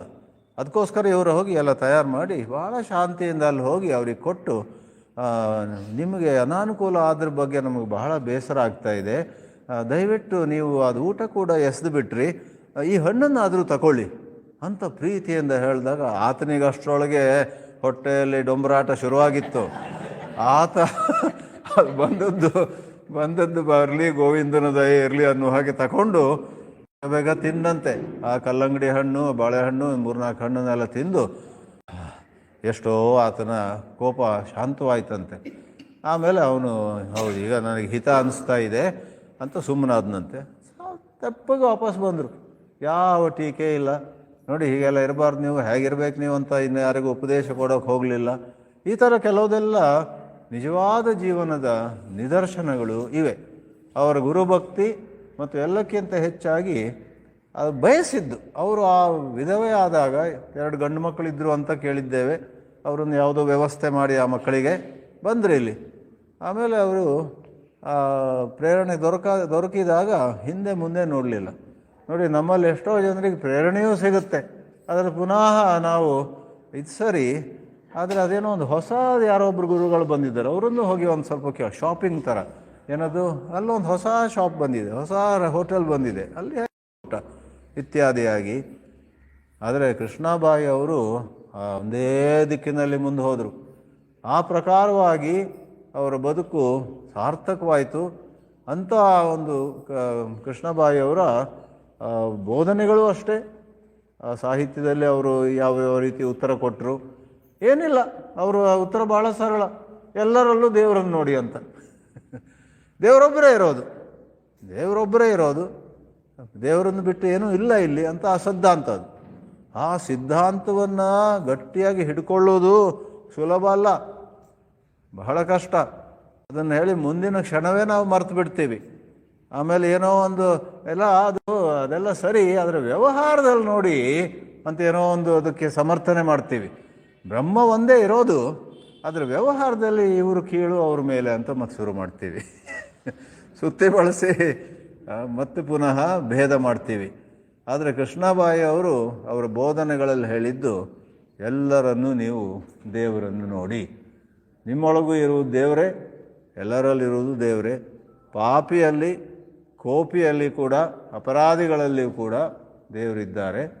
ಆದರೆ ನಿಮ್ಮ ವ್ಯವಹಾರ ಎಷ್ಟಂದರೆ, ಕೋಪದಲ್ಲಿದ್ದವರಿಗೆ ಒಂದು ರೀತಿಯಲ್ಲಿ ಅವ್ರನ್ನ ಏನು ಹೇಳ್ತಾರೆ ಮ್ಯಾನೇಜ್ ಮಾಡಬೇಕಾಗತ್ತೆ, ಹಸಿವಿದ್ದವರಿಗೆ ಇನ್ನೊಂದು ರೀತಿಯಲ್ಲಿ. ಈಗ ತಾನೇ ಭರ್ಜರಿಯಾಗಿ ಊಟ ಮಾಡಿದ್ದಾರೆ, ಅವರಿಗೆ ಹೋಗ್ಕೊಂಡು ಸ್ವಲ್ಪ ತಿಂತೀರಾ, ಇದು ತಗೊಳ್ಳಿ ಅದು ತಗೊಳ್ಳಿ ಅಂತ ಹೇಳಿದ್ರೆ ಅಲ್ಲ ಅರ್ಥ ಇಲ್ಲ. ವ್ಯವಹಾರ ಕಾಮನ್ ಸೆನ್ಸ್, ಯಾವ ಅಧ್ಯಾತ್ಮವು ನಮ್ಮನ್ನು ಕಾಮನ್ ಸೆನ್ಸ್ ಬಿಡಿ, ಎಲ್ಲವನ್ನು ಬಿಡಿ, ತ್ಯಾಗ ಮಾಡಿ, ಕಾಮನ್ ಸೆನ್ಸ್ ಬಿಡಿ ಅಂತ ಹೇಳೋದಿಲ್ಲ. ಕಾಮನ್ ಸೆನ್ಸ್ ಮತ್ತು ನಮ್ಮೆಲ್ಲರಿಗೂ ಸಾಮಾನ್ಯವಾಗಿರುವಂತಹ ಎಷ್ಟೋ ರೀತಿಯ ಅವಶ್ಯಕತೆಗಳು.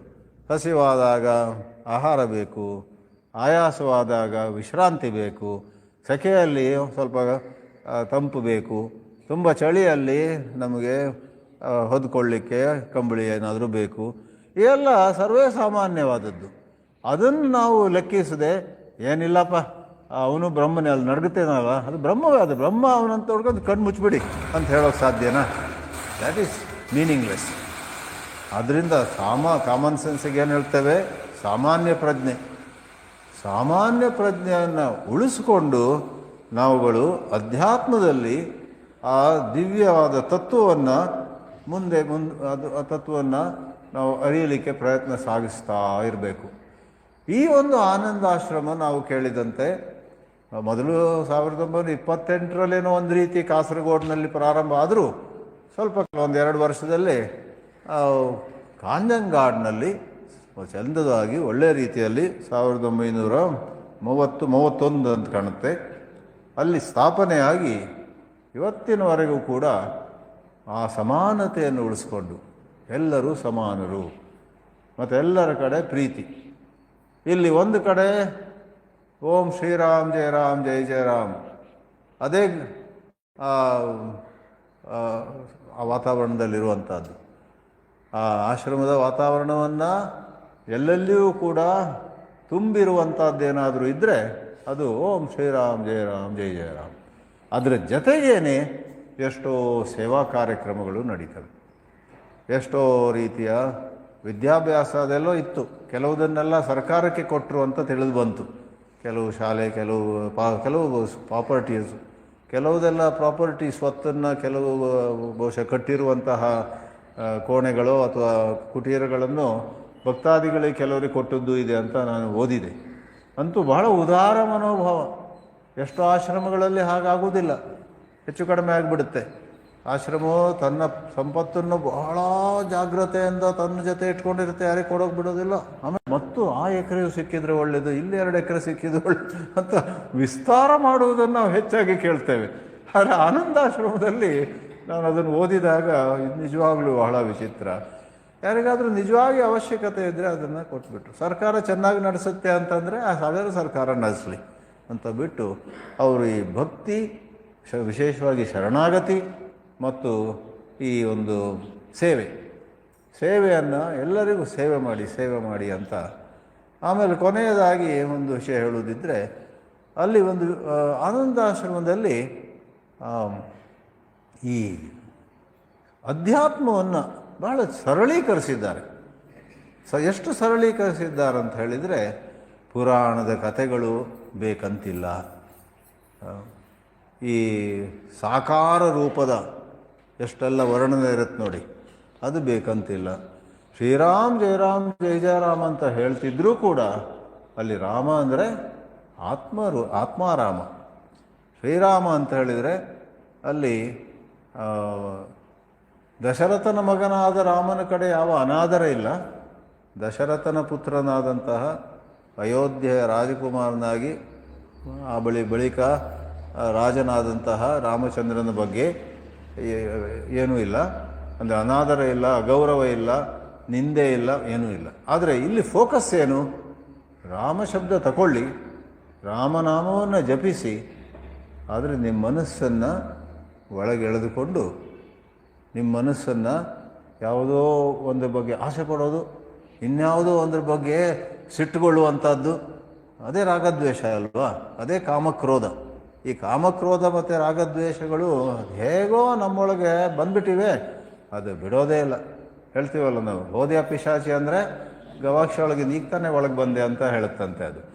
ಆ ಪ್ರಕಾರವಾಗಿ ನೀವು ಹಿಮಾಲಯಕ್ಕೆ ಹೋಗಿ ಎಂಥ ಬಣ್ಣದ ಬಟ್ಟೆ ಹಾಕ್ಕೊಳ್ಳಿ, ಹೆಸರು ಬದಲಾಯಿಸಿ, ಏನೇ ಮಾಡಿ ನೀವು ಒಂದು ಹೋದ್ಯಾ ಪಿಶಾಚಿ ಅಂದರೆ ಇವಾಗ ಗವಾಕ್ಷಿ ಒಳಗಿನ ಬಂದೆ ಅನ್ನೋ ರೀತಿಯಲ್ಲಿ ಕಾಮವು, ಕ್ರೋಧವು, ರಾಗವು, ದ್ವೇಷವು ಇವೆಲ್ಲ ಹೊಸ ಹೊಸ ರೀತಿಯಲ್ಲಿ ನಮ್ಮಲ್ಲಿ ಬಂದು ಅಂತೂ ನಮಗೆ ಬಿಡುಗಡೆ ಸಿಗೋದಿಲ್ಲ. ಅಂಥ ಸಂದರ್ಭದಲ್ಲಿ ಪಾಪ ರಾಮದಾಸ್ ಅವರು ಸ್ವತಃ ಸಾಧನೆಯೂ ಹಾಗೆ ಮಾಡಿದರು. ಏನು? ಓಂ ಶ್ರೀರಾಮ್ ಜಯ ರಾಮ್ ಜಯ ಜಯ ರಾಮ್ ಅನ್ನುವಂತಹ ಒಂದು ಒಂದು ಆಶ್ರಯವನ್ನು ತಗೊಂಡು ಅದರ ಆಶ್ರಯದಲ್ಲಿ ಮನಸ್ಸನ್ನು ನೀವು ಸ್ವಾರ್ಥದಿಂದ ಹಿಂದೆಳೆಯಿರಿ ಮತ್ತು ವಿಷಯ ಭೋಗದಿಂದ ಹಿಂದೆಳೆಯಿರಿ. ಅಲ್ಲೂ ಕೂಡ ಕಾಮನ್ ಸೆನ್ಸ್ ಇದೆ. ವಿಷಯ ಭೋಗದಿಂದ ಮನಸ್ಸನ್ನು ಹಿಂದೆಳೆಯುವುದಂದರೆ ನಿನ್ನೆಯೋ ಮೊನ್ನೆ ಮಾಡಿದ ಆಹಾರ ಹಾಳಾಗಿದ್ದು ಅದು ತಿನ್ನುವಂತಲ್ಲ. ಒಳ್ಳೆಯ ಆಹಾರ ತಿನ್ನಿ, ಸಾತ್ವಿಕವಾದ ಪೌಷ್ಟಿಕವಾದ ನಿಮ್ಗೆ ಒಳ್ಳೆಯ ಶಕ್ತಿ, ಬೇಕಾದಂತಹ ಶಕ್ತಿ. ಯಾಕಂದರೆ ಆರೋಗ್ಯವನ್ನು ನಿರ್ಲಕ್ಷಿಸುವಂಥದ್ದು ಅಧ್ಯಾತ್ಮವಲ್ಲ. ಅಧ್ಯಾತ್ಮದಲ್ಲಿ ಒಳ್ಳೆಯ ಆರೋಗ್ಯ ಶಿವ ಶಂಕರನೇ ಪಾರ್ವತಿಗೆ ಹೇಳ್ತಾರಂತೆ. ಆ ಕುಮಾರ ಸಂಭವ ಅನ್ನುವಂತಹ ಕಾಳಿದಾಸನ ಕೃತಿಯಲ್ಲಿ ಆ ಪಂಕ್ತಿ ಬಹಳ ಪ್ರಸಿದ್ಧ. ಶರೀರ ಮಾಧ್ಯಂ ಖಲು ಧರ್ಮ ಸಾಧನಂ. ಶರೀರವನ್ನು ನಿರ್ಲಕ್ಷಿಸಿ ನೀವೇನೋ ಒಂದು ಅಧ್ಯಾತ್ಮಕ್ಕೆ ಹೋಗ್ತೀನಿ ಅಂದರೆ 1999 ಮಂದಿಗೆ ಅದು ಆಗೋದಿಲ್ಲ. ಎಲ್ಲೋ ಒಬ್ಬ ಶರೀರವನ್ನೆಲ್ಲ ನಿರ್ಲಕ್ಷಿಸಿ ಸರಿಯಾಗಿ ಊಟ ಮಾಡದೆ ಸಾಧನೆ ಮಾಡೋರು ಇರ್ತಾರೆ. ನಾವು ಆ 1000 ಒಬ್ಬರು ಆಗಿರೋದಿಲ್ಲ. ಅಂಥ ಒಂದು ಪರಿಸ್ಥಿತಿ. ಸರಳೀಕರಣ ಅಂದರೆ ಏನಿಲ್ಲಿ ಅದನ್ನು ಹೇಳಿ ಮುಗಿಸೋಣವಂತೆ. ನಿಮಗೆ ಎಷ್ಟೋ ಶಾಸ್ತ್ರಗಳು, ಎಷ್ಟೋ ಸಾಹಿತ್ಯ, ಎಷ್ಟೋ ಮಾರ್ಗಗಳು, ಎಷ್ಟೋ ಬೇರೆ ಬೇರೆ ಕಾನ್ಸೆಪ್ಟ್ಸ್ ಅಂತಾರಲ್ಲ. ಕಾನ್ಸೆಪ್ಟ್ಸ್ ಅಂದ್ರೇನು? ಕಲ್ಪನೆಗಳು. 5 ಕೋಶಗಳಂತೆ, 3 ಶರೀರಗಳಂತೆ, ಸ್ಥೂಲ ಸೂಕ್ಷ್ಮ ಕಾರಣ ಶರೀರ, ಅನ್ನಮಯ ಪ್ರಾಣಮಯ ಮನೋಮಯ ವಿಜ್ಞಾನಮಯ ಆನಂದಮಯ ಅಂತೆಲ್ಲ. ಆಮೇಲೆ ಅಯ್ಯೋ ರಾಮ, ವೇದಾಂತ ಓದುವವರಿಗೆ ಮೊದಲು ಭಾಳ ಸುಲಭ ಅಂತ ಒಳಗೆ ಹೋಗಿರ್ತಾರೆ. ಆಮೇಲೆ ಅದೊಂದು ದೊಡ್ಡ ಅರಣ್ಯ. ಅದು ಆ ಕಾಡಿನಲ್ಲಿ ದಾರಿ ತಪ್ಪಿ ಹೋಗ್ತಾರೆ. ಅವಿದ್ಯೆ ಅಂದರೆ ಏನು ಅನ್ನೋದ್ರ ಬಗ್ಗೆ ಎಷ್ಟು ವಾದ ವಿವಾದಗಳೇ ಇದೆ ಅಂದರೆ ವಿದ್ವಾಂಸರಿಗೆ ಆಯಾಸ ಆಗಿದೆ. ಅವಿದ್ಯೆ ಅಂತ ಒಂದಿದೆ, ಅಜ್ಞಾನ ಅಂತ ಇದೆ. ಅಜ್ಞಾನ ಅಂದರೆ ನಮಗೆ ಗಾಢ ನಿದ್ರೆ ಬಂದಾಗ ಆ ಸ್ಥಿತಿಯ ಬಗ್ಗೆ ಎಷ್ಟು ವಾದ ವಿವಾದ ಇದೆ ಅಂತ ಹೇಳಿದರೆ ಪ್ರಕಾಂಡ ವೇದಾಂತ ಪಂಡಿತರು ಕೂಡ ಅದರಲ್ಲಿ ಸುಸ್ತಾಗ್ತಾರೆ. ಕೆಲವರು ಹೇಳೋದು ಸುಷುಪ್ತಿಯಲ್ಲಿ ಅಜ್ಞಾನ ಇದೆ ಅಂತ, ಇನ್ನು ಕೆಲವರು ದೊಡ್ಡ ವಿದ್ವಾಂಸರು ಹೇಳೋದು ಸುಷುಪ್ತಿಯಲ್ಲಿ. ಸುಷುಪ್ತಿ ಗೊತ್ತಲ್ಲ ನಿಮಗೆ, ಕನಸ್ಸೂ ಇಲ್ಲದಂತಹ ನಿದ್ರೆ. ಸಾಮಾನ್ಯವಾಗಿ ನಮ್ಮಂಥವ್ರು ಪ್ರವಚನ ಮಾಡಿದಾಗ ನೀವು ಎರಡಕ್ಕೂ ಹೋಗ್ತೀರ. ಕನಸಿರುವ ನಿದ್ರೆಗೂ ಹೋಗ್ತೀರಾ, ಕನಸಿಲ್ಲದಿರುವ ನಿದ್ರೆಗೂ ಹೋಗ್ತೀರಾ. ಆಮೇಲೆ ಒಂದು 4 ಜನ ಕೈ ಚಪ್ಪಾಳೆ ತಟ್ಟಿದ್ರೆ ನೀವು ಎಚ್ಚರಕ್ಕೆ ಬರ್ತೀರಾ. ಅವ್ರು ನೀವು ಕೈ ಚಪ್ಪಾಳೆ ಕೊಟ್ಟು ಕೊನೆಗೆ ಹತ್ತದವ್ರ ಹತ್ರ ಏನದು, ಏನು ಜೋಕ್ ಮಾಡಿದ್ರು ಅಥವಾ ಯಾಕೆ ನೀವೆಲ್ಲ ಕೈ ಚಪ್ಪಾಳೆ ಆಮೇಲೆ ಕೇಳ್ತೀರಾ. ಏನಿವೆ, ಸುಷುಪ್ತಿ ಅನ್ನುವಂತಹ ಗಾಢ ನಿದ್ರೆಯಲ್ಲಿ ಅಜ್ಞಾನ ಅನ್ನುವಂಥದ್ದು ಇದೆಯೋ ಅಥವಾ ಇಲ್ಲವೋ ಅಂತ ದೊಡ್ಡ ವಿದ್ವಾಂಸರು ಇದ್ರ ಬಗ್ಗೆ ಮತಭೇದವನ್ನು ಹೊಂದಿದ್ದಾರೆ. ನನ್ನ ಗುರುಗಳಾದ ಸ್ವಾಮಿ ಚಿನ್ಮಯಾನಂದರು ಸುಷುಪ್ತಿಯಲ್ಲಿ ಅವಿದ್ಯೆ ಇದೆ ಅಂತ ಹೇಳಿದವರು. ಆಮೇಲೆ ನಮ್ಮ ಬೆಂಗಳೂರಿನಲ್ಲಿ ಬಹಳ ಘನ ವಿದ್ವಾಂಸರೊಬ್ಬರು ಸ್ವಾಮಿಗಳಿದ್ದರು. ಹೊಳೆನರಸೀಪುರ ಸ್ವಾಮಿ ಸಚ್ಚಿದಾನಂದೇಂದ್ರ ಸರಸ್ವತಿ, ತ್ಯಾಗರಾಜ ನಗರದಲ್ಲಿ ಅವ್ರದ್ದು ಆಶ್ರಮ ಇದೆ.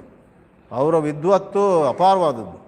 ಅವರು ಬಹಳ ಗಂಭೀರವಾಗಿ ಸುಷುಪ್ತಿಯಲ್ಲಿ ಉಪನಿಷತ್ತುಗಳ ಪ್ರಕಾರ ಅವಿದ್ಯೆ ಅನ್ನುವುದಿಲ್ಲ, ಸುಷುಪ್ತಿಯಲ್ಲಿ ಗಾಢ ನಿದ್ರೆಯಲ್ಲಿ ನೀವು ಆತ್ಮವೇ ಆಗಿದ್ದೀರ ಅಂತ ನನಗದೊಂದು 25 ವರ್ಷ ಅರ್ಥ ಆಗಿರಲಿಲ್ಲ. ಇತ್ತೀಚೆಗೆ ಅರ್ಥ ಆಗಿ ಹೋ ಹೀಗ ಹೇಳ್ತಾ ಇಂಗ್ಲೀಷಲ್ಲಿ ಹೇಳ್ತಾರೆ, it makes sense. It makes sense to say there is no ignorance in deep sleep. I have not fully accepted. ಯಾಕಂದ್ರೆ ನಮ್ಮ ಗುರುಗಳನ್ನು ನಾವು ತ್ಯಜಿಸುವ ಹಾಗಿಲ್ಲ, ಇವರು ಹೇಳಿದ್ದನ್ನು 100ಕ್ಕೆ 100 ಅಷ್ಟು ಸುಲಭವಾಗಿ ನಾವು ಸ್ವೀಕರಿಸುವಾಗಿಲ್ಲ. ಆದರೆ ಖಂಡಿತ ಹೊಳೆನರಸೀಪುರ ಸ್ವಾಮಿಗಳು ಅವಿದ್ಯೆ ಅನ್ನುವಂಥದ್ದು ಸುಷುಪ್ತಿಯಲ್ಲಿ ಇಲ್ಲವೇ ಇಲ್ಲ, ಮೂಲಾವಿದ್ಯೆ ಅನ್ನುವಂಥದ್ದು ತಪ್ಪು. ಅವರೊಂದು ಪುಸ್ತಕವೇ ಬರೆದ್ರು, ಮೂಲಾವಿದ್ಯೆ ನಿರಾಸ ಅಂತ. ಆ ಪ್ರಕಾರ ಬರೆದಿದ್ದರಿಂದ ಅವರ ಪಾಪ್ಯುಲಾರಿಟಿ ಕಡಿಮೆ ಆಯಿತು. ಯಾಕಂದರೆ ಎಷ್ಟೋ ಕಡೆ ಜನರು ಅವರನ್ನು ಸ್ವೀಕರಿಸಲಿಲ್ಲ. ಶೃಂಗೇರಿ ಅವರನ್ನು ತಿರಸ್ಕರಿಸಿತು. ಅಂದರೆ ಭಾಳ ಆದರದಿಂದ ಅವರು ಶೃಂಗೇರಿಗೆ ಹೋದರು. ಅಲ್ಲಿ ಆ ಕಾಲದಲ್ಲಿ ಯಾರೋ ಶಂಕರಾಚಾರ್ಯರಿದ್ದರು, ಅವ್ರ ಹತ್ರ ವಾದ ಮಾಡಬೇಕು ಅಂತ, ಅವರಿಗೆ ತಿಳಿಸ್ಬೇಕು ಇದು ತಪ್ಪಿದೆ ಅಂತ. ಆಗ ಶೃಂಗೇರಿ ಆಚಾರ್ಯರು ಅಲ್ಲೊಬ್ರು ಯಾರೋ ಶಾಸ್ತ್ರಿಗಳಿದ್ದರು. ಆ ಶಾಸ್ತ್ರಿಗಳ ಹತ್ರ ಈ ದೊಡ್ಡ ಬರ್ತಿದ್ದಾರೆ, ಏನು ಮಾಡೋಣ ಅಂತ. ಆ ಶಾಸ್ತ್ರಿಗಳು ವಿರೂಪಾಕ್ಷ ಶಾಸ್ತ್ರಿ ಅಂತ ಹೆಸರು. ಅವರು ದೊಡ್ಡ ವೇದಾಂತಿಗಳು. ಅವರು ಈ ವ್ಯವಹಾರದ ಹೆಸರಲ್ಲಿ ಶೃಂಗೇರಿ ಗುರುಗಳಿಗೆ, ಸ್ವಾಮೀಜಿ ಇವ್ರ ಹತ್ರ ಮಾತಾಡದಿದ್ದರೆ ಒಳ್ಳೆಯದು, ಅವ್ರಿಗೆ ನೀವು ಬಹಳ ಗೌರವದಿಂದ ಒಂದು ಸಣ್ಣ ಪತ್ರ ಬರೀರಿ.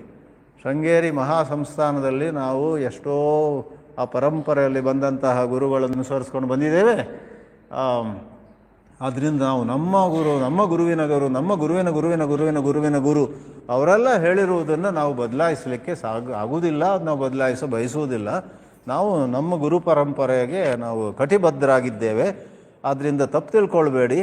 ನೀವು ಮಾಡಿದಂತಹ ಅಧ್ಯಯನ, ನೀವು ಮಾಡಿದಂತಹ ಸಂಶೋಧನೆ, ನೀವು ಅರಿತುಕೊಂಡ ಬಗೆ ನಮ್ಗೆ ಬಹಳ ಗೌರವ ಇದೆ. ಆದರೆ ಈ ವಿಷಯದಲ್ಲಿ ನಾವು ಚರ್ಚೆಗೆ ಇಳಿಯುವುದಿಲ್ಲ.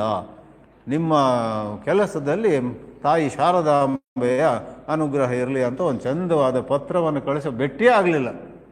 ಅವರು ಹೊಳೆನರಸೀಪುರ ಸ್ವಾಮಿಗಳು ವಾಪಸ್ ಬಂದರು. ಬಹಳ ಬೇಸರ ಆಯ್ತು ಅವ್ರಿಗೆ, ಬಹಳ ನಿರಾಶೆ ಆಯಿತು. ಅಯ್ಯೋ, ನನ್ನ ಒಂದು ವಿಚಾರವನ್ನು ಕೇಳಲಿಕ್ಕೂ ಶೃಂಗೇರಿ ಸ್ವಾಮಿಗಳದ್ದು ತಯಾರಾಗಲಿಲ್ವಾ ಅಂತ. ಇರಲಿ, ಏನೇ ಇರಲಿ, ಆದರೆ ಈಗ ವಿಷಯ ಏನು, ದೊಡ್ಡ ದೊಡ್ಡ ವಿದ್ವಾಂಸರಲ್ಲಿಯೂ ಕೂಡ ಭೇದ ಇದ್ದು ಅದು ಅಷ್ಟು ಕಷ್ಟ ಇದ್ದರೆ ಸಾಮಾನ್ಯರ ಕಥೆ ಏನು? ಆನಂದ ಆಶ್ರಮದಲ್ಲಿ ಆ ಪ್ರಕಾರವಾಗಿ ಯಾವುದಾವುದೋ ಜಟಿಲವಾದ ವೇದಾಂತದ ವಿಷಯವನ್ನು ಎತ್ತುಕೊಳ್ಳದೆ, ಅದು ನಿಮಗೆ ಭಗವಂತನೇ ತಿಳಿಸ್ತಾನೆ ಅಲ್ಲಿ ಇದೆಯಾ ಇಲ್ವಾ ಏನಂತ. ಭಗವಂತನೇ ನಿಮಗೆ ಬೇಕಾದ ಸ್ಪಷ್ಟತೆಯನ್ನು ಕೊಡ್ತಾನೆ. ಭಗವಂತನೇ ನಿಮಗೆ ನಿಮ್ಮಲ್ಲಿ ಏನು ನ್ಯೂನತೆ ಇದೆಯೋ, ನಿಮ್ಮಲ್ಲೇನು ಅನಾನುಕೂಲತೆ ಅದೆಲ್ಲ ಸರಿಪಡಿಸಿ ನೀವು ಭಗವಂತನಿಗೆ ಶರಣು ಹೋಗಿ ಅನ್ನುವಂಥ ಬೋಧನೆ. ಅದರಿಂದ ಎಂಥ ಸರಳೀಕರಿಸಿದ್ರ ಅಂದರೆ ನಿಜವಾಗೂ ಕೂಡ ನಾನೀಗ ವೇದಾಂತಿ, ನಾನು ತುಂಬ ವೇದಾಂತ ಓದಿದ್ದೀನಿ, ಅದನ್ನು ತಿಳಿಸ್ತೀನಿ.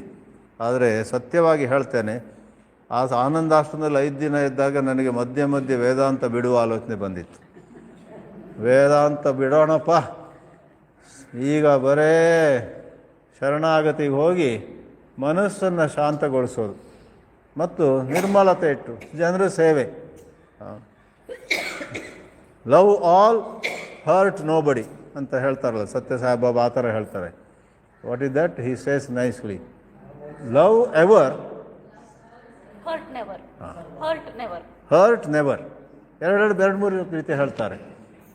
ಇವರು ಅಷ್ಟೇ, ನಮ್ಮ ಪಾಪ ರಾಮದಾಸ್ ಕೃಷ್ಣಬಾಯಿ ಅವರದ್ದು ಬಹಳ ಸರಳವಾದ ಬೋಧನೆ. ಅದು ನಮಗೆ ಎಟ್ಕತ್ತೆ, ಅದು ಈ ಕ್ಷಣದಲ್ಲಿ ನಾವು ಪಾಲಿಸಲಿಕ್ಕೆ ಸಾಧ್ಯ ಇದೆ.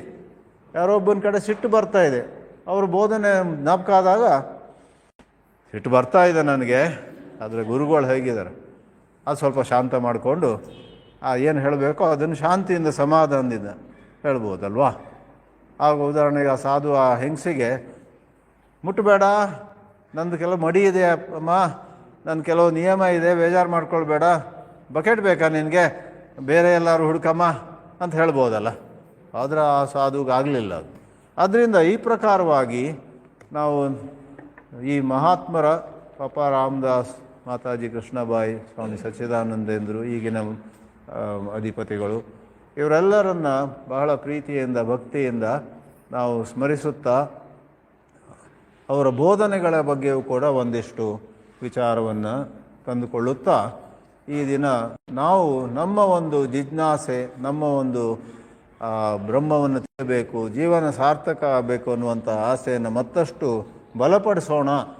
ಅದರ ಬಗ್ಗೆ ಆ ಸಂದರ್ಭದಲ್ಲಿ ಈ ಗುರು ಪರಂಪರೆಯಿಂದ ಆಶೀರ್ವಾದವನ್ನು, ಅನುಗ್ರಹವನ್ನು ಬೇಡೋಣ ಅಂತ ಹೇಳುತ್ತಾ ಈ 2 ಮಾತುಗಳನ್ನು ಮುಗಿಸ್ತೀನಿ. ಓಂ ಶ್ರೀರಾಮ್ ಜಯ ರಾಮ್, ಜಯ ಜಯ ರಾಮ್.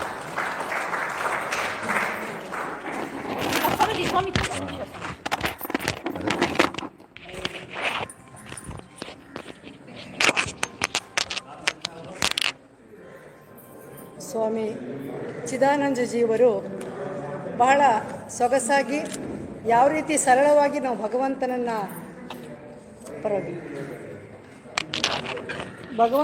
ನಾವು ಪಡ್ಕೋಬೋದು ಅನ್ನೋದನ್ನು ಬಹಳ ಅನೇಕ ಉದಾಹರಣೆಗಳನ್ನು ಕೊಡುವುದರ ಮೂಲಕ ಸರಳವಾಗಿ ನಮಗೆ ಹೇಳಿಕೊಟ್ರು. ಗುರುಕೃಪೆ ಬೇಕು, ಭಗವತ್ ಕೃಪೆಯನ್ನು ಪಡಿಬೇಕಾದ್ರೆ ಗುರುಕೃಪೆ ಬೇಕು. ಹಾಗೆಯೇ ಆನಂದಾಶ್ರಮದಲ್ಲಿ ಸುಮಾರು 5 ದಿನಗಳ ಕಾಲ ಡಿಸೆಂಬರ್ ತಿಂಗಳಲ್ಲಿ ರಾಮನಾಮೋತ್ಸವವನ್ನು ಮಾಡಿದರು. ಬೆಳಗ್ಗೆಯಿಂದ ಸಂಜೆವರೆಗೂ ರಾಮನಾಮೋತ್ಸವವನ್ನು ಮಾಡಿದರು. ಇಡೀ ಒಂದು ಕಣದಲ್ಲೂ ಕೂಡ ರಾಮನಾಮ ಅನುರಣಿಸ್ತಾ ಇರ್ತಕ್ಕಂಥದ್ದನ್ನು ನಾವು ಕೇಳ್ಬೋದಾಗಿತ್ತು. ಹೀಗಾಗಿ ಎಲ್ಲರೂ ರಾಮನಾಮದಲ್ಲೇ ನಿಂದು ಬಿಟ್ಟಿದ್ರು. ಅಂಥ ಒಂದು ವಾತಾವರಣ. ರಾಮನಾಮದ ಮುಂದೆ ಬೇರೆ ಯಾವುದೂ ಇಲ್ಲ. ಈ ಸಮಸ್ತ ವೇದಗಳು, ಉಪನಿಷತ್ತು ಏನೇನಿದೆಯೋ ಅದೆಲ್ಲವೂ ಕೂಡ ರಾಮನಾಮದಲ್ಲೇ ಅಡಕವಾಗಿದೆ. ನೀವು ರಾಮನಾಮವನ್ನು ಸದಾ ಜಪಿಸಿ ಅಂತಂದ್ಬಿಟ್ಟು ಪಪ್ಪನವರು ಹೇಳ್ತಾಯಿದ್ರು. ಮತ್ತು ಪಪ್ಪನವರು 1931 15 ಮೇ ತಿಂಗಳು ಆನಂದಾಶ್ರಮದ ಒಂದು ಸಮರ್ಪಣೆಯ ಸಮಾರಂಭ. ಆ ಸಮಾರಂಭದಲ್ಲಿ ಸಂದೇಶವನ್ನು ಕೊಡ್ತಾರೆ ಪಪ್ಪನವರು. ಆ ಸಂದೇಶದ ತುಣುಕನ್ನು ಮಾತ್ರ ನಾನು ಹೇಳ್ತೀನಿ. ವಿಶ್ವಪ್ರೇಮ ಸೇವೆಗಳೇ ಈ ಆಶ್ರಮದ ಮುಖ್ಯ ಉದ್ದೇಶ. ವಿಶ್ವದಲ್ಲಿರತಕ್ಕ ಎಲ್ಲ ಜೀವಿಗಳನ್ನು ದಿವ್ಯ ದೃಷ್ಟಿಯಿಂದ ನೋಡತಕ್ಕದ್ದು. ಇಲ್ಲಿ ಪ್ರತಿಯೊಬ್ಬ ಪುರುಷನಾಗಲಿ, ಸ್ತ್ರೀ ಆಗಲಿ, ಅಥವಾ ಚಿಕ್ಕ ಮಗುವಾಗಲಿ, ಯಾವ ವರ್ಗಕ್ಕೆ ಸಂಬಂಧಪಟ್ಟವನಾದರೂ, ಯಾವ ಮತಕ್ಕೆ ಸಂಬಂಧಪಟ್ಟವನಾದರೂ, ಯಾವ ಜಾತಿಗೆ ಅಥವಾ ಪಂಥಕ್ಕೆ ಸಂಬಂಧಪಟ್ಟವನಾದರೂ ಎಲ್ಲರಿಗೂ ಇಲ್ಲಿ ಮುಕ್ತ ಪ್ರವೇಶವಿದೆ. ಪರಸ್ಪರ ಪ್ರೇಮ ಮತ್ತು ಸೇವಾ ಮನೋಭಾವವನ್ನು ಪ್ರಯತ್ನಪೂರ್ವಕವಾಗಿ ಬೆಳೆಸಿಕೊಳ್ಳಲು ಸಾಧ್ಯವಾಗುವಂತಹ ಸ್ಥಳವಿದು. ಭಗವಂತನು ಸರ್ವ ವಿಷಯಗಳಲ್ಲಿ ನಮಗೆ ರಕ್ಷಕನು, ಮಾರ್ಗದರ್ಶಕನು. ಅವನ ಔದಾರ್ಯದಿಂದ ತುಂಬಿದ ಆಶೀರ್ವಾದಗಳು ಮಹತ್ತಾದ ಸೇವಾ ಪ್ರೇಮಗಳಿಗೆ, ಆನಂದಕ್ಕೆ ನಿಲಯವಾಗಿರತಕ್ಕಂಥ ಈ ಸಂಸ್ಥೆ ಕೈಗೊಂಡಿರುವ ಕಾರ್ಯ ನೆರವೇರಲಿಕ್ಕೆ ಅವನ ಅನುಗ್ರಹ ವರ್ಷಿಸಲಿ. ಇಂತಹ ಒಂದು ವಿಶ್ವಪ್ರೇಮ, ವಿಶ್ವ ಸೇವೆಯೇ ಆನಂದಾಶ್ರಮದ ಧ್ಯೇಯೋದ್ದೇಶ. ಹಾಗೆ ಎಲ್ಲರನ್ನೂ ಸರ್ವರನ್ನು ಸಮಭಾವದಿಂದ ಕಾಣ್ತಕ್ಕಂಥದ್ದು ಅನ್ನೋದನ್ನು ಪಪ್ಪನವರು ಸದಾ ಯಾವಾಗಲೂ ಹೇಳ್ತಾ ಇದ್ರು. ಆ ಪಪ್ಪನವರನ್ನು ದರ್ಶನ ಮಾಡಿದಂಥ ಪುಣ್ಯವತಿನ ಅಂತ ಹೇಳೋದಕ್ಕೆ ಸಂತೋಷ ಪಡ್ತಾರೆ. ಬಹಳ ಚೆನ್ನಾಗಿ ತಮ್ಮ ಉಪದೇಶದಲ್ಲಿ ಆತ್ಮಾರಾಮ, ವೇದಾಂತವನ್ನು ಹೇಗೆ ಆಶ್ರಮದಲ್ಲಿ ಸರಳೀಕರಿಸಿದರೆ, ಈ ದೇಹ ಅಂತಕ್ಕಂಥದ್ದು ಒಂದು ಸಾಧನೆ.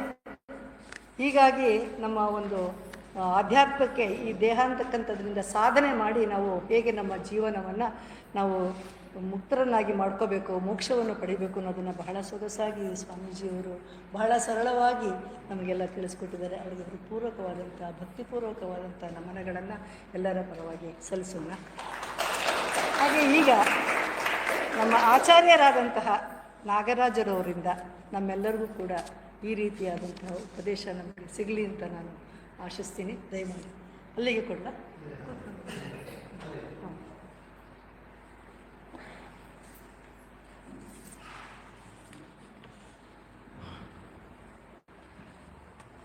ಓಂ ಶ್ರೀರಾಮ ರಾಮೇತಿ ರಮೇ ರಾಮೇ ಮನೋರಮೆ ಸಹಸ್ರನಾಮ ತತ್ತುಲ್ಯಂ ರಾಮನಾಮ ವರಾನನೆ ಅಂತ ವಿಷ್ಣು ಸಹಸ್ರನಾಮ ಕೊನೆ ಹೇಳ್ತಾರೆ.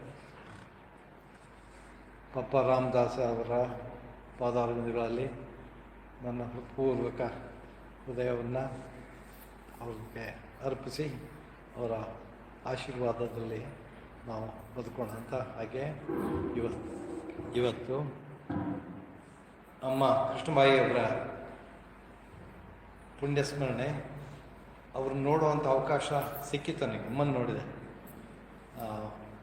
ಶಿ ವಾಸ್ ಲೈಕ್ ಮದರ್ ಇನ್ಕಾರ್ನೇಟ್ ಅಂತ ಹೇಳ್ತಾರೆ. ಆ ಥರ ಎಲ್ಲರೂ ಎಷ್ಟು ಪ್ರೀತಿಯಿಂದ ನಗ್ತಾ ಎಲ್ಲರೂ ನೋಡೋದು.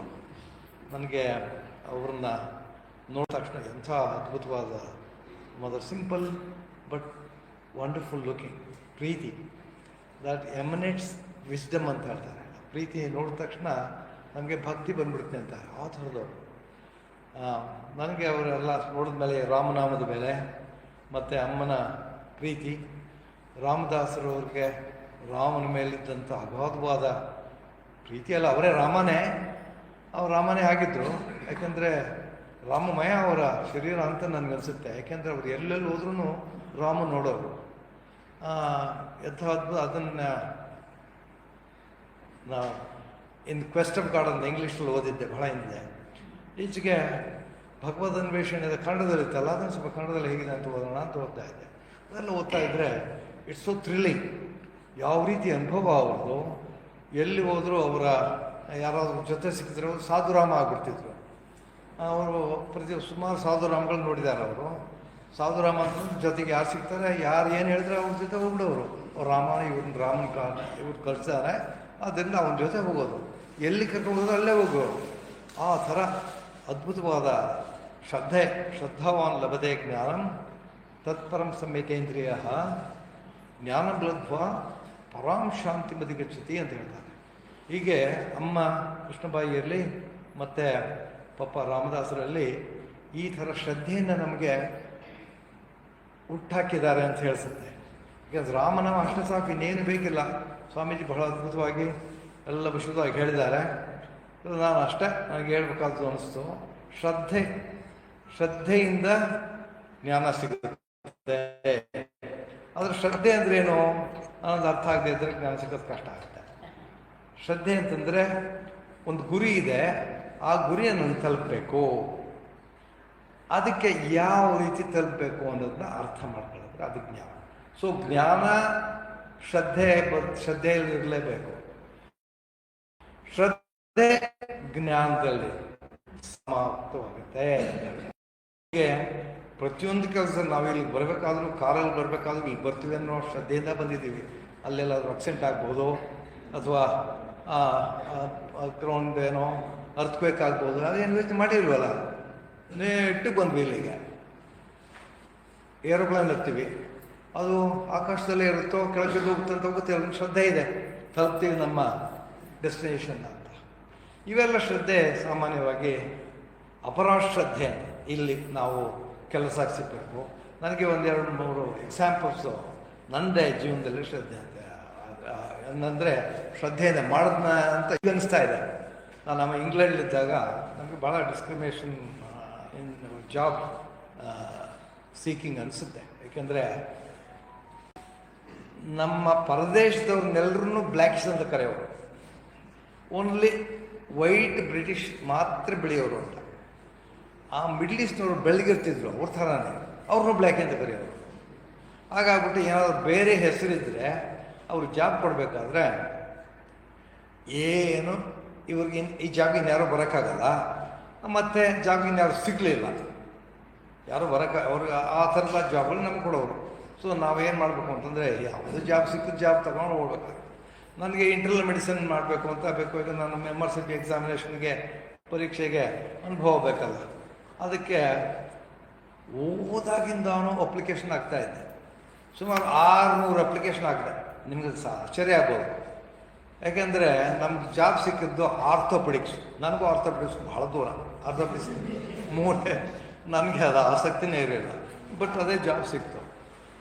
ಮತ್ತು ರಾತ್ರಿ ಕೂತ್ಕೊಂಡು ಪ್ರತಿದಿನ BMJ ಅಂತ ಒಂದು ಜರ್ನಲ್ ಬರುತ್ತೆ, ಅದರಲ್ಲಿ ಎಲ್ಲೆಲ್ಲಿ 2 ಅಪ್ಲಿಕೇಶನ್ ಹಾಕಿ ಪ್ರತಿ ರಾತ್ರಿ ಕೈಲಿ ಬರೀತಿದ್ದೆ ಎಲ್ಲನೂ ಡೀಟೇಲ್. ಸೊ ದಿನ 2 ಬರೆಯೋರು. ಆರ್ಥೋಪೆಡಿಕ್ಸ್ 3 ತಿಂಗಳಾಯಿತು. ಆಮೇಲೆ ಡರ್ಮಟಾಲಜಿ ಸದ್ಯ ಮೆಡಿಸಿನ್ಗೆ ಹತ್ರ ಅಂದ್ಬಿಟ್ಟು ಸೇರಿದೆ. 1.5 ವರ್ಷ ಅಲ್ಲೇ ಇದ್ದೆ. ಬಿಡಲಿಲ್ಲ, ದಿನ ಬರೆಯೋದು 2 ಅಪ್ಲಿಕೇಶನ್. ಆಮೇಲೆ ದೇವದಾರಿಂದ ಅನುಗ್ರಹ ಮಾಡ್ತಾರೆ, ದೈವಾನುಗ್ರಹ ಎದುರುಕೊಂಡ್ಬರ್ತಾರೆ. ಒಂದು ಒಳ್ಳೆ ಜಾಬೇ ಸಿಕ್ಬಿಡ್ತು. ಆ ಜಾಬ್ ಹೆಂಗೆ ಸಿಕ್ತು ಅಂದರೆ ನನಗೆ ಕೊಡಬೇಕು ಅಂತ ಕೊಟ್ಟಿಲ್ಲ. 1 ತಿಂಗಳಕ್ಕಾದ್ರು ಯಾರಾದರೂ ಬೆಳೆಯೋರು ಬರ್ತಾರೆ. ನಾನು ಸೀನಿಯರ್ ಆಗಿಬಿಟ್ಟಿದ್ದೆ ಆಗಲೇ 2 ವರ್ಷ. ಜೂನಿಯರ್ ಜಾಬ್ ಏನೋ ಜಾಬ್ ಮೆಡಿಸಿನ್ ಜಾಬ್ ಸಿಗ್ತಿದೆ ಅಂದ್ಬಿಟ್ಟು ಅಪ್ಲೈ ಮಾಡ್ತಾ ಕೂತಿದ್ದೆ. ಆಮೇಲೆ ಟೀಚಿಂಗ್ ಹಾಸ್ಪಿಟ್ಲಲ್ಲಿ ಜಾಬ್ ಸಿಕ್ತು. ಒಂದು ತಿಂಗಳಕ್ಕಾದ್ರು ಯಾರಾದರೂ ಬರ್ತಾರೆ. ಯಾರೂ ಬರಲಿಲ್ಲ. ನಾನು ಕೆಲಸ ಮಾಡೋದು ಬೇಕಲ್ಲ, ನಾವಿದ್ದೀವಿ ರೆಡಿ ಟು ಸರ್ವ್ ಅಂತ. I was so glad. Anyway ಅದು ಒಂಥರ ಅಷ್ಟು ಅಪ್ಲಿಕೇಶನ್ ಹಾಕಿದ್ರು ನನಗೆ ನಂಬಿಕೆನೆ ಸಿಗುತ್ತೆ ಅಂತ. ನಾನು president of the American royal college of ಫಿಸಿಷಿಯನ್ಸ್ಗೆ ಬರೆದುಬಿಟ್ಟೆ. ಎಷ್ಟು ಬೇಜಾರಾಗಿ. ನೀವು ಅವ್ರು ಹೇಳಿದ್ರು ಒಂದು ಸಾರಿ ಮೀಟಿಂಗಲ್ಲಿ, ನಾವು ಹೊರದೇಶದ ಇಮಿಗ್ರೆಂಟ್ಸ್ ಸರಿಯಾಗಿ ಟೀಚ್ ಮಾಡ್ತಾ ಇಲ್ಲ, ಅದರಿಂದ ಅವ್ರು ಭಾಳ ಫೇಲ್ ಆಗ್ತಾರೆ. ಎಷ್ಟು ಫೇಲು ಅಂತಂದರೆ 18-20% ಪಾಸ್, 80% ಫೇಲ್. ಅದರಲ್ಲಿ 100% ನಮ್ಮವರ ಸುಮಾರು ಬೆಳೆಯೋರೆಲ್ಲ ಪಾಸ್ ಮಾಡಿದ್ರು. Rarely I heard white person failing in MRC. ನಮ್ಮ ಹುಡುಗರು ಪಾಕಿಸ್ತಾನದವರು, ಬಾಂಗ್ಲಾದೇಶದವರು, ಇಂಡಿಯಾದವರು, ಫಿಲಿಪೀನ್ಸ್ ಅವರು ಇವರೆಲ್ಲ ಎಷ್ಟು ಸಾರಿ ಹೋದಪ್ಪ? ಐರ್ಲೆಂಡಿಗೆ 3 ಸಾರಿ ಹೋದೆ, ಲಂಡನ್ಗೆ 2 ಸಾರಿ ಹೋದೆ, ಎಡಿನ್ಬರ್ಗ್ಗೆ 3 ಸಾರಿ. ನನಗೆ ಹೆದರಿಕೆ ಏನು ಎಲ್ಲರೂ ಬರೋರೆಲ್ಲ 3 ಸಾರಿ 4 ಸಾರಿ ಒಂದೊಂದು ಕಡೆ ಹೋಗಿ ಬಂದಿದ್ದಾರೆ. MRCP ಪಾಸ್ ಆಗಿಲ್ಲ ಅಂದರೆ ಯಾವ ಪೇಪರ್ ನಾನು ಯಾವಾಗ ಪಾಸ್ ಮಾಡ್ತೀನಿ ಅಂತ ವೆರಿ ಡೇ ಅದೇ ನನ್ನ ತಲೆಯಲ್ಲಿತ್ತು. ಹಾಗಾಗಿ ಶ್ರದ್ಧಾವಾನ್ ಲಭತೆ ಜ್ಞಾನಂ ಅನ್ನೋದು ಅದ್ಭುತ ಅನ್ಸುತ್ತೆ. ಆ ಶ್ರದ್ಧೆನೇ ದೇವರು ಅಂತ ಹೇಳ್ತಾರೆ. ತತ್ಪರಂ ಸಂಯತೇಂದ್ರಿಯ. ಯಾವ ಜ್ಞಾನದಲ್ಲಿ ನಮಗೆ ಜ್ಞಾನ ಅಂತಂದರೆ ನನ್ನ ಗುರಿಯಲ್ಲಿ ಶ್ರದ್ಧೆ ಒಂದೇ ಅಲ್ಲ, ಸಂಯತೇಂದ್ರಿಯ ಆಗಬೇಕು. ಎಲ್ಲ ವಿಷಯಗಳನ್ನು ಮರೆತುಬಿಟ್ಟು ಸಿನಿಮಾ ನೋಡೋದು ಬಿಡಬೇಕು. ನಾವು ಇಂಗ್ಲೆಂಡಲ್ಲಿ ಆವಾಗಿದ್ದಾಗ ಅಷ್ಟು ಇಂಡಿಯಾದ ಫುಡ್ ಜಾಸ್ತಿ ಇರಲಿಲ್ಲ. 60 ಮೈಲಿಗೆ ಹೋಗ್ಬೇಕಾಗಿತ್ತು ಇಂಡಿಯಾದ ಫುಡ್ ಸಿಗ್ಬೇಕಾದ್ರೆ. ಒಂದೊಂದು ವೀಕೆಂಡ್ ಯಾವುದೋ ವೀಕೆಂಡ್ ಹೋಗ್ಬಿಟ್ಟು ಊಟ ಮಾಡೋಕ್ಕೆ ಹೋಗ್ತೀನಿ. ಆ ಥರ ಸಂಯತೇಂದ್ರಿಯ ಇರಲೇಬೇಕು ಅನ್ನೋದನ್ನ ಈಗ ಅರ್ಥ ಆಗ್ತಾ ಇದೆ. ಯಾಕೆ ಓದ್ದೆ ಈಗ ಸ್ವಾಮಿ ಚಿನ್ಮಯಾನಂದ ಅವ್ರು ಕಲಿಸ್ಕೊಟ್ರು. ಆಮೇಲೆ ಇನ್ನು ಶ್ರದ್ಧೆ ಅಂತಂದರೆ ಶ್ರದ್ಧೆ ಇಲ್ಲದೆ ನಮಗೇನು ಸಿಗಲ್ಲ. ಜ್ಞಾನಂ ಲಬ್ಧ್ವಾ ಪರಾಂ ಶಾಂತಿ ನಚಿರೇಣಾಧಿಗಚ್ಚತಿ. ಯಾವ ಜ್ಞಾನ ಸಿಕ್ಕಿದ್ರೆ ಪರಾಂ ಶಾಂತಿ, ಪರಾಂ ಶಾಂತಿ ಅಂದರೆ ಸಣ್ಣಪುಟ್ಟ ಶಾಂತಿ ಅಲ್ಲ. ಶಾಂತಿ ನಮಗೆ ಪರೀಕ್ಷೆ ಪಾಸ್ ಆದರೆ ಸಮಾಧಾನ ಆಗುತ್ತೆ, ಶಾಂತಿ ಆದಾಗ ಆಗುತ್ತೆ, ಸಂತೋಷ ಆಗುತ್ತೆ. ಶಾಂತಿ ಸಮಾಧಾನ ಎಲ್ಲ ಒಂದೇ, ಸಂತೋಷ ಎಲ್ಲ ಒಂದೇ. ಜಾಬ್ ಸಿಕ್ಕಿದ್ರೆ ಸಂತೋಷ ಆಗುತ್ತೆ, ಪ್ರಮೋಷನ್ ಸಿಕ್ಕರೆ ಸಂತೋಷ ಆಗುತ್ತೆ, ಮನೆ ಕಟ್ಟಿದ್ರೆ ಸಂತೋಷ, ಮದುವೆ ಆದ್ರೆ ಸಂತೋಷ, ಮಕ್ಕಳಾದ್ರೂ ಸಂತೋಷ ಇದ್ದೇ ಇದೆ. ಆದರೆ ಅವು ಯಾವುದೂ ಪರ್ಮನೆಂಟ್ ಇಲ್ಲ, ಒಂದು ಗಳಿಗೆ ಅಷ್ಟೇ, ಆಮೇಲೆ ಶುರುವಾಗುತ್ತೆ ಮತ್ತೆ. So we are constantly rushing, seeking ಅಂತ ಹೇಳ್ತಾರೆ. Seeking what? ಸೀಕಿಂಗ್ ಇದು ಬೇಕು, ಇದಾಯಿತು, ಇದಾದ ತಕ್ಷಣ ಇನ್ನೊಂದು ಬೇಕು. ಅದು ಪ್ರತಿಯೊಬ್ಬರಲ್ಲೂ ನಾವು ನೋಡಿದ್ದೀವಿ. ಜೀವನ ಪರ್ಯಂತ ನಾವು ಕಂಟಿನ್ಯೂಸ್ಲಿ ಸೀಕಿಂಗ್, ಅದೇ ಕೆಲಸ. ಸೊ ಅದಕ್ಕೇನು ಮಾಡ್ತಾರೆ? ಜ್ಞಾನಂ ಲಬ್ಧ್ವಾ ಶಾಂತಿಂ, ಹೇಗೆ ಶಾಂತಿ ಮಧಿಗಚ್ಚತಿ ಅಂತಂದರೆ ಗುರಿಯನ್ನು ಮುಟ್ಟೋದಕ್ಕೆ ಶ್ರದ್ಧೆಯಿಂದ ಜ್ಞಾನದಿಂದ ಗುರಿ ಸಿಗುತ್ತೆ.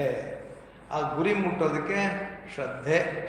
ಅದನ್ನು ನಾನು ರಾಮದಾಸರ ಜೀವನ ಪರ್ಯಂತ ನೋಡಿ ಅವ್ರು ಅನಿಸ್ಬಿಡ್ತು, ರಾಮನ ಸ್ವರೂಪದ ರಾಮ ಇವರು ರಾಮದಾಸ್ ಅಂತ ಓದ ತಕ್ಷಣ ನನಗೆ ಅನಿಸುತ್ತೆ, it is thrilling to read. ಯಾವ ರೀತಿ ಅನುಭವಗಳು. ಅವರು ಸಾಧುರಾಮ ಒಬ್ಬ ಜೊತೆ ಇರ್ತಾರೆ, ಕಲ್ಕಟ್ಟಾದಲ್ಲಿ ಮಲಗಿರ್ತಾರೆ. ಎಲ್ಲಿ? ರೈಲ್ವೆ ಸ್ಟೇಷನ್ ಮೂಲೆಯಲ್ಲಿ. ಅಲ್ಲಿ ಮಲಗಿರ್ಬೇಕಾದ್ರೆ ಸೊಳ್ಳೆ ಅಂದ್ರೆ ಸೊಳ್ಳೆ. ಅವನು ಸಾಧುರಾಮ ಬೈತಾ ಇರ್ತಾನಂತೆ ರಾತ್ರಿ ಎಲ್ಲ. ಇವರು ರಾಮನಾಮದಲ್ಲಿ ತಜ್ಞರಾಗ್ಬಿಟ್ಟಿದ್ದಾರೆ. ಸೊಳ್ಳೆ ಕಡಿದು ಗೊತ್ತಿಲ್ಲ, ನಿದ್ದೆ ಬಂತು ಏನೂ ಗೊತ್ತಿಲ್ಲ. ಯು ವಾಸ್ ಟೋಟಲಿ ಅಬ್ಸಾರ್ಬ್ಡ್ ಇನ್ ರಾಮನಾಮ. ಅವರು ರಾತ್ರಿಯೆಲ್ಲ ನಿದ್ದೆ ಮಾಡಿಲ್ಲ ಅಂತ ಬೆಳಿಗ್ಗೆ ಎದ್ದು ಕಂಪ್ಲೇಂಟು, ಬೈದು ನಮ್ಮನ್ನೆಲ್ಲ ಇಂಥ ಕಡೆ ಇಟ್ಟರಲ್ಲ, ಈ ರಾಮನಿಗೆ ನೀವೇನೇನು ಹೇಳ್ತೀಯಪ್ಪ, ನನಗಂತೂ ಅರ್ಥ ಆಗೋದಿಲ್ಲ ಅಂತ ಹೇಳ್ತಾರೆ. ಇವ್ರು ಹೇಳ್ತಾರೆ, ಇವರ ತಮ್ಮನ್ನಂತ ಹೇಳಲ್ಲ, ಆಲ್ವೇಸ್ ಅದು ಅಡ್ರೆಸ್ ಇಸ್ ಥರ್ಡ್ ಪರ್ಸನ್.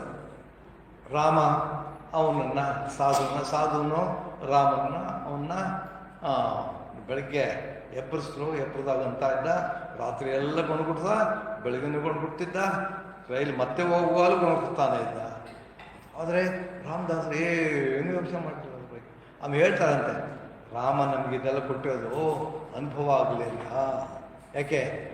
ಶ್ರದ್ಧೆ, ಗುರಿ ಮುಟ್ಟೋದಕ್ಕೆ ಶ್ರದ್ಧೆ. ಈ ಶ್ರದ್ಧೆ ಇದ್ದರೆ ಗುರಿ ಮುಟ್ಟೋಕ್ಕೆ ಸಾಧ್ಯ.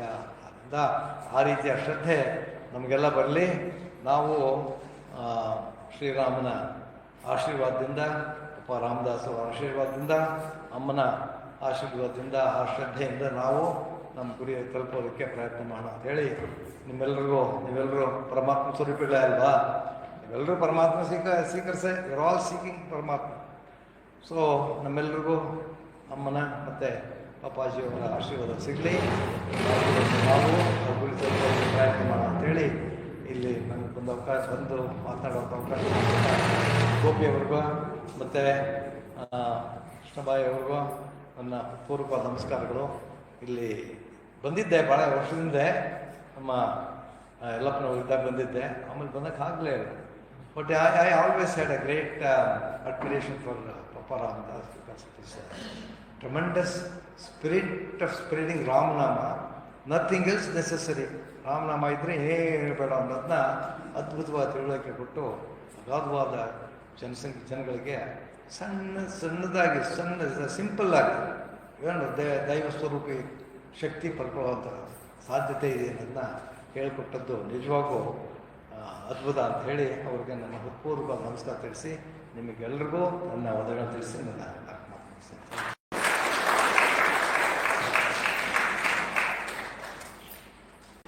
ಒಂದು ಲೌಕಿಕವಾದಲ್ಲಿ ಒಂದು ಜಯ ಗಳಿಸ್ಬೇಕಾದ್ರೆ, ಗುರಿಯನ್ನು ತಲುಪಬೇಕಾದ್ರೆ ಅದಕ್ಕೂ ನಮ್ಮದು ಶ್ರದ್ಧೆ ಬೇಕು. ಹಾಗೆಯೇ ಪಾರಮಾರ್ಥಿಕವಾಗಿ ನಾವು ಮುಂದುವರಿಬೇಕಾದ್ರೂ ಕೂಡ ಒಂದು ಶ್ರದ್ಧೆ ಬೇಕು. ಹಾಗೆಯೇ ಭಗವದ್ ಅನ್ವೇಷಣೆ ಮಾಡ್ಕೊಂಡು ಹೋದಂತಹ ಪಪ್ಪರವ್ರಿಗೆ ಭಗವಂತನ ಹುಡುಕಿದ್ರು, ಅನ್ವೇಷಣೆ ಮಾಡ್ತೀನಿ ಹುಡುಕ್ತೀನಿ ಭಗವಂತನನ್ನು ಅಂತ ಹೋದರು.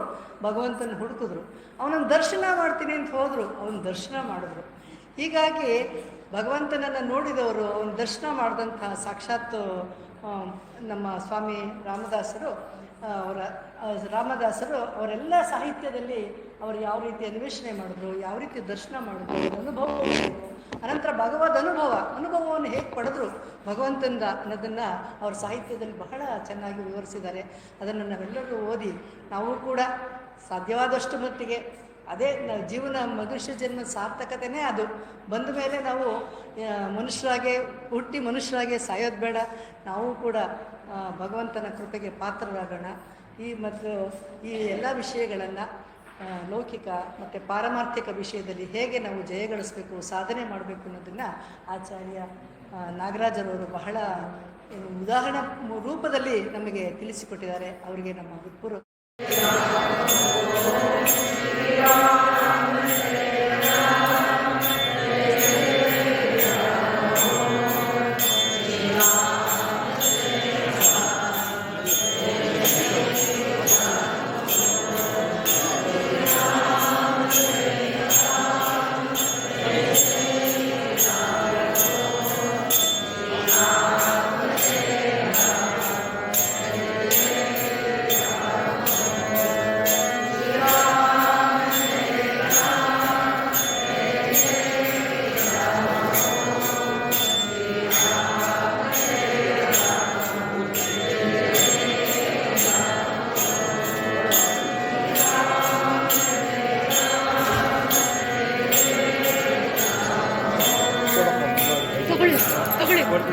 ತಗೊಳ್ಳಿ ಅಗರಬತ್ತಿ ತಗೊಳ್ಳಿ.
Page number 52 52.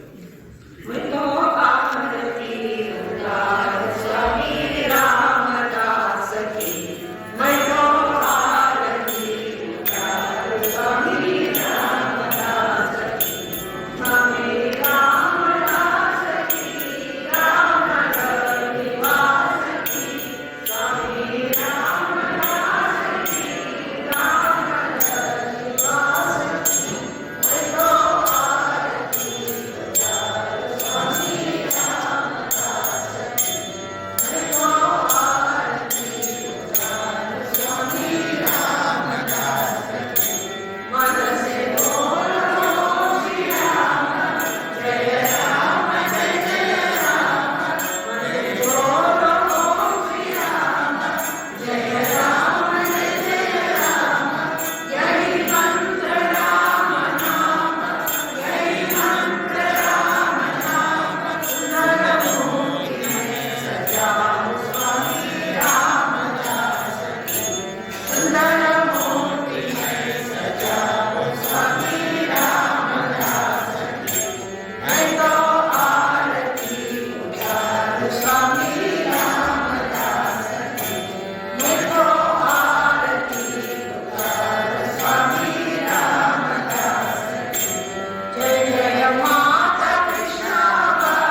ಆಚಾರ್ಯ ನಾಗರಾಜರವರಿಗೆ ಆನಂದರಾಮರವರಿಂದ ಗೌರವಿಸಿ ಭಕ್ತಿಪೂರ್ವಕವಾದಂಥ